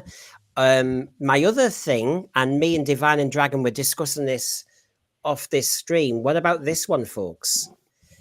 And this is called Starting Again. That actually we have to say the canon's all wrapped up in a mess. It's just you can't unravel Timeless Children, By Generation, Gay Doctor. It's just there's too much. So basically it stops. And remake Doctor Who with the money it's got nowadays. Pick some of the best stories from 63 onwards and just do them again with a different Doctor, not a William Hartnell Doctor, not a first Doctor, just have good Doctor Who stories shown. It's a bit like me doing an evergreen stream, a show I've done, I re-edit it and I show it again in 5 months. We end Doctor Who now, we bring it back, and if we kind of look at all 60 years of Doctor Who, we go, do you know what? I'm going to show the Deadly Assassin done with a different type of Doctor. If you show the Deadly Assassin with a different kind of Doctor, you're just killing the Doctor. That's immediately killing Doctor for me. The Deadly Assassin exists because of the Deadly Assassin. There is no remaking it. There is no touching it. Yeah. It is just what it is. Hugh, I don't know what the point of that. Just for a second, though, the idea is there because isn't Twister coming out in the movies, and it's a remake? I know Twister 2 is coming out, but Twister 2 is a remake of a really shite film that wasn't really that good in the first place. The Deadly Assassin is an incredibly good piece of sci-fi that should never be remade, shouldn't be touched by anyone who is not that clever, and no one I know is that clever. Can I make myself any more clear? Well, I always use the verb explore, Hugh, in my debate. I mean, to me, I'm exploring it in the sense that no, just no. Taking your suggestion seriously, Brandon, though, I mean, my first reaction is that would be the kind of creative equivalent of a white flag. Yeah. At that point, you'd be all but admitting that you just have no new ideas. When, Gary, though, do we say it's in such a knot of mess that you can't try and limp on? You do what they did in 1989. You know, like some fans have said, some fans have been saying, I love this series. As long as it's called Doctor Who, I'll keep watching. And they almost don't look at the illogicality of stuff or inconsistency. They just keep watching. But some of us are going, but it doesn't bear any relation anymore. So I'm just, the list is getting longer. We haven't had season 2. By Generation, Gay Doctor, Rogue's going to come back. Timeless Children, the Flux situation. Add all these up. I mean, would you want to be a showrunner in 2027 and try and take hold of this? No, and I think we're at the point where I mentioned a couple of weeks ago is where it will go into a hiatus period again. And if it comes back, it will come back with Doctor being the number one go forward, and because we cannot go backwards anymore. We have to, it'll be a whole new show. Well, the people forget that there's a brilliant idea just at the core of this, which is the Doctor is slightly odd, slightly mad, doesn't have all the answers, and deals with the most complex questions. That's what it is. And it's not... if we get rid of that, and we have got rid of that in a lot of senses recently, that creates the problem. Other than that, it gives you everything that you could ever consider. Well, let's see some of the things that are going on. Eastland Burkholder, Capaldi wakes up the Master Lied. Now, we know that we did this with the salvage one. Do you stop at 2017? I have to say I'm warming to that idea now, and that's sad to say. Mads McCann, I think we could all get together over a weekend and solve all the problems. Yeah, have a writer's room. The thing is, Rtd'S done this on his own. This is the problem. Actually, discussion and bouncing to and forth. Look at the war games. 2 writers sit down with a typewriter and they get on with it. Julian, but 2 writers who weren't responsible for the rest of what was going on, who were given that to do. So it wasn't that Tenant and Malcolm Hulk were creating the whole series out of that. They were given something to do, and that's what they came up with. Wayne Parsons not happy. A hard reboot would kill the franchise. I know it's speculation. It's a big risk. I acknowledge that. If it does kill a franchise, it was a bring bad back idea. the talking frog. Oh God, yeah. Well, you see, this is how bad it's got, Gary. Some people now are saying Chibnall doesn't look as bad anymore. He doesn't. No, he doesn't. Yeah, I know. Doesn't. I mean, we were praising Chibnall earlier for producing a better 60th anniversary show than any of the stuff that, so I think we're in Wonderland. And the episode's still junk, but yeah, it's a better. John Yulden. The Flux looks better than anything that Disney have produced. The money looks more spent. RTD was 3 years behind the curve with regards to the ideology. Except Disney, other companies are now starting to reject it. Yep. This is the problem. Absolutely, 2 John. series in the bank. The world is changing. The season 2, by the time it comes out, and it doesn't matter if it's March or May next year, it might look like old hat. And it might actually be maybe worse. It might be quite controversial. I mean, if they're going to do some of the stuff that Cast Report and other things, you know what I mean? We are living in a world that's rapidly changing by the week right now. We are in a time period that was what was once popular and trendy in a year or 12. Well, Joe Biden stepped down in the middle of this show, so it doesn't even take a week. If this panel in America, we haven't seen in 50 to 60 years happening. If this panel has accomplished anything worthwhile today in the last 2 hours, it's getting Joe Biden to step down. Gary, so I think that's a pretty big accomplishment. Gary, I'm going to re-edit this. I'm going to re-edit this stream, and at the beginning, I'm just going to put, "Doesn't he look tired?" And just put that at the beginning. There you go. Yes, he does. Next week we'll overthrow a small country. Yeah, can the thread just nominate country? We need to have it. Does any governments you want us to get rid of? Because we're that powerful. We might only have 1,000 subs, but we must have some weight out there. Sky's the limit now that we passed 1,000. I tell you what, I'm really angry with Joe Biden that he didn't talk to me about scheduling and you know, we could have matched up his announcement with me doing the show. This is now, a Biden life. Over the overseer, Brendan, they had to wake him up from his nappy. Over the overseer, I gotta give you props because that's a great comment from Over the Overseer. Make Doctor Who great again. There you go. Well, somebody said Joe Biden's now one of the space babies, so I don't know. I mean, that's well, no, I said that because I said that he's probably on the space baby ship with all the other people who are uncontrollably. Well, you know, it wasn't 2 or 3 weeks ago. Nigel Farage in England criticized Doctor Who, said Doctor Who used to be good and is not anymore, and that was really controversial. I will say, I mean, I discussed this with Brendan whenever the channel started. I thought this was going to be a big thing in the election, but didn't quite make it because of the way that we got it. But it's in that trailer that we show. It's your clip. I know we're wrapping up. One quick question, which maybe need to be its own thing. With all the kind of great ideas about the restructuring of the season, maybe moving villains around, and Rachel's idea about reordering things, do you think that were we given the power to kind of implement the kind of restructure and the refocus and everything like we've been suggesting, that Ncuti would still work if he was the doctor that us as the panel was given for this restructure and reformatting? Would the strength of that still have worked with Ncuti? It's like, were our ideas so good that even Ncuti could have worked in them? So I do not think he's a bad actor. I think he's very charismatic. I think he could work as a doctor. I think he cannot act. No one can act whenever the character isn't a real thing that's written, and that's the big problem. I have no problem with Ncuti. I have no problem with Jodie. I have a problem with the writing. The problem is the writing. If you're asked to try every episode apart from one, and that doesn't work with the Doctor's character, then your problem is not you trying. The problem is the writing.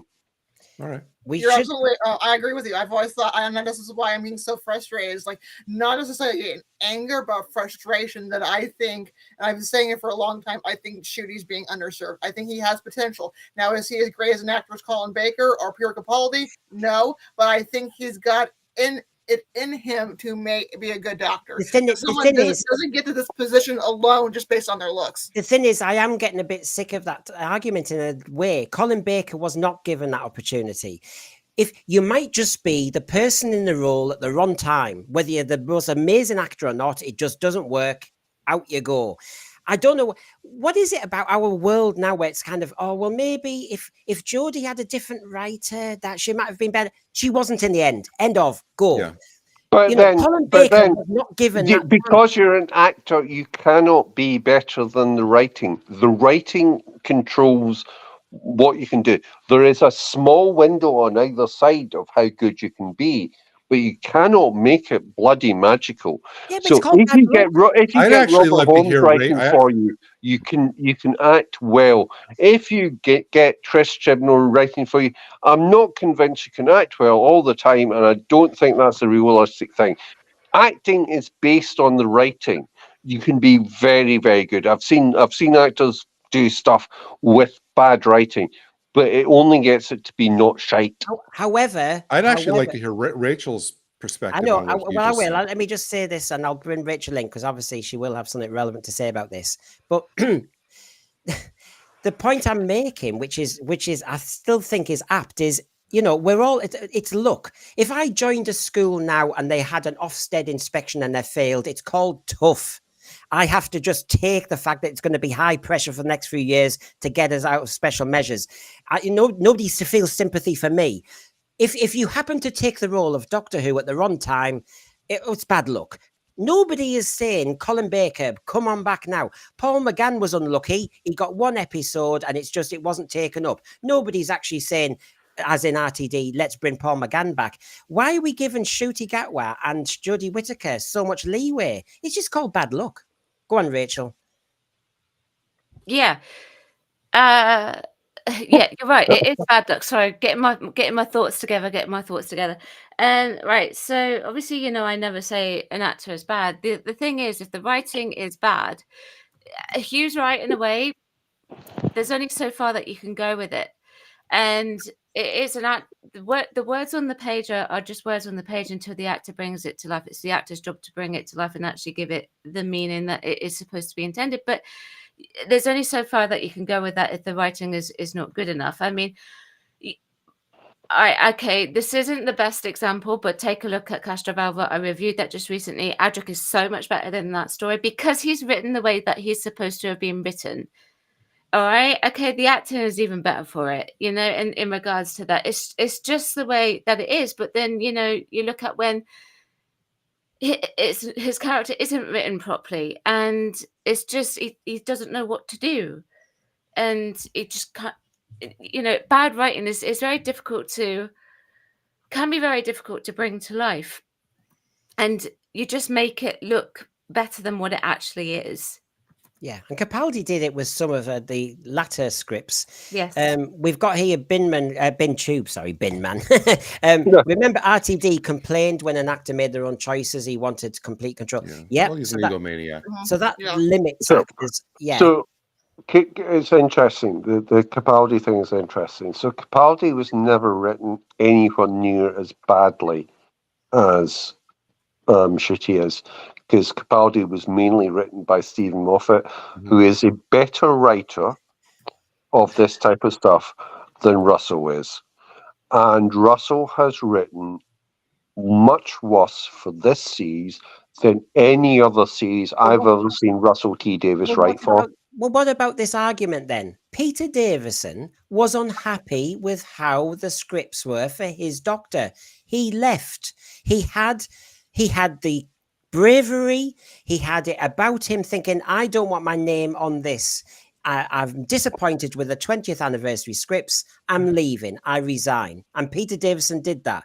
Why can't you just say, I'm not happy with these scripts. I'm leaving, rather than hold, if the actor is I agree absolutely with Peter Davison. And then he got a fabulous episode, which he said, if he'd had that previously, if he'd had Cave Zanzani, he would have stayed. But he was also leaving because he was given the advice by Patrick Troughton that you stay for 3 years and you go.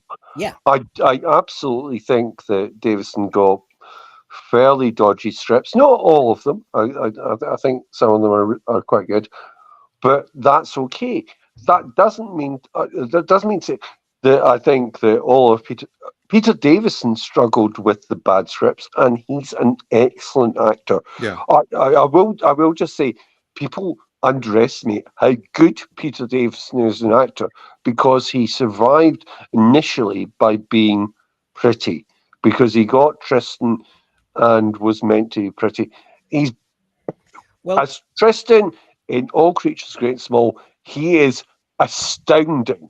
You watch that, he's 25, doing this quite hard role, and he's brilliant in it, standing up to Robert Hardy, who's one of the best actors you'd ever see on television.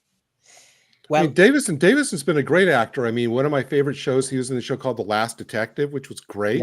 Yeah. He was in Campion. He was great as Campion. Yeah. You talked about timing before. The unfortunate thing with Davison and timing is that he had to make the decision to stay past for season 22 while he was filming season 20, which I think is by far his weakest season. And it was in the midst of him doing that he had to make the decision for 22. And he just said, well, no, if it's based on kind of, it's going to be more of what I'm doing right at the moment, then no. Little did he know that season 21 would see an uptick in quality. At the same time, I wouldn't want to see Davison in a lot of the season 22 scripts. So I also think Davison, since we're mentioning Davison, and since I think I have to be consistent in my argument, I would have thought Davison, he'll never say it out loud, was irritated by season 19, where he has 3 people in the TARDIS fighting for script space.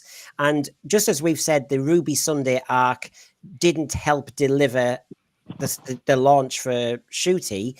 I think putting 3 mourning characters in the TARDIS didn't serve a young Doctor. He had to fight even harder for airspace. You know, truth be known. That all came about because they decided that they really liked the character of Nyssa, didn't it? Yeah. Didn't they? Sorry, didn't it? And so that's how that occurred, because Tegan was coming in guaranteed. You know, she was coming in and Adric was already there. So yeah, I think that really did put a hamper on it. Well, JNT wanted to go back to the structure of, you know, the original Hartnell team when there was 4. But what he didn't realize is there's, you know, the style of the show had changed so much. Back then, the Doctor wasn't the focal character. By the time you get to season 19, he was. And back then in 63, there were 42 episodes a season. You had to have that many characters so that, you know, actors could take a week off here and there, but you'd still have enough left over to carry the show, you know, and you could focus. By the time you got to season 19, the way that the show was structured was markedly different. It didn't allow for 4 people in the TARDIS. So our JNT should have just thought a lot harder about how the show had changed in that time and realized that it wasn't going to carry over. Paul Richards has a good point here. I mean, there were so many points about the Ncuti era, how it went, how it landed, how it should be, and how it should have been written. Verity Lambert said the Doctor shouldn't be too good looking. He's an odd looking eccentric type and not a good looking generic hero. Yep. I totally agree. I'll come to you, Rachel, because it's interesting, isn't it? Because in certain episodes of this 8-episode series, the Ncuti Doctor seems to refer to the fact that, yes, I know how I look. And it's as if he's vain. It's as if the Doctor goes, instead of saying, have I got big ears? I'm a ginger. He's now saying, I know I'm a looker. It's like, no, it's very vain. It's changed a lot. And actually, interestingly, she also said, I think it was her, that she said that she thought that Peter Davison and Colin Baker were too young for the role. I think that was her. Peter Davison thought he was too young too. Yeah, I heard that. Can I just point out that whenever Peter Davison got the role, I applied for it and got a very nice letter back from the BBC saying no. Oh, you did really? Wow. Who applied for it? I was all of 18. And I wrote them a letter as a fan, and I said, you know, sort of like, perfectly, I have no acting experience really whatsoever apart from in-school plays, but I think I'd be really good, and I think it would be a real challenge to what people see as the Doctor, to have someone who is 18. Wow. And I got a brilliant letter from the BBC saying, thank you, but no thank you. We could have been try the Tom Baker route. We could have been talking about that time that Hugh faced the Cybermen. That would have been great. RTD would have felt sorry for you, and he would have suddenly given you a Segway with guns on it and given you a job. drink. That'd be a much bigger segue than was given. Given the fact that I'm R2D's height, that'd be a huge segue. It'd be an enormous segue. Drink the bat's milk. Drink the bat's milk. Do you still have that letter, Hugh? I should have kept it, but I Oh, did something like I got it. I remember getting it. It was the week that I started university. And it arrived, wow. and I got it, and it was a really nice letter. I have to say, it was something like it. It didn't say, "Dear God, what an idiot you are." It was a really nice letter, and I should have kept it, but I didn't. You should have, and we should have gone 20 minutes ago, but that's how we talk now. So we were talking about this season and how to improve it. And we ended up on Peter Davison. So there you go. We can't help it. We're Doctor Who fans. So thank you, everybody, on this Sunday, this historic day when, yes, the big news today was I reached 1,000. Oh, sorry, it's not me. That's it's right. Joe That's the Biden. big news Yes, for it was today.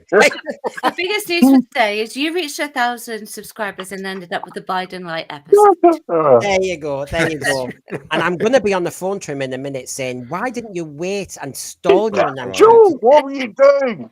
Joe can't tell the difference between the time zones. He's Yeah, he only just like shows one he can't time do zone. anything right. Oh.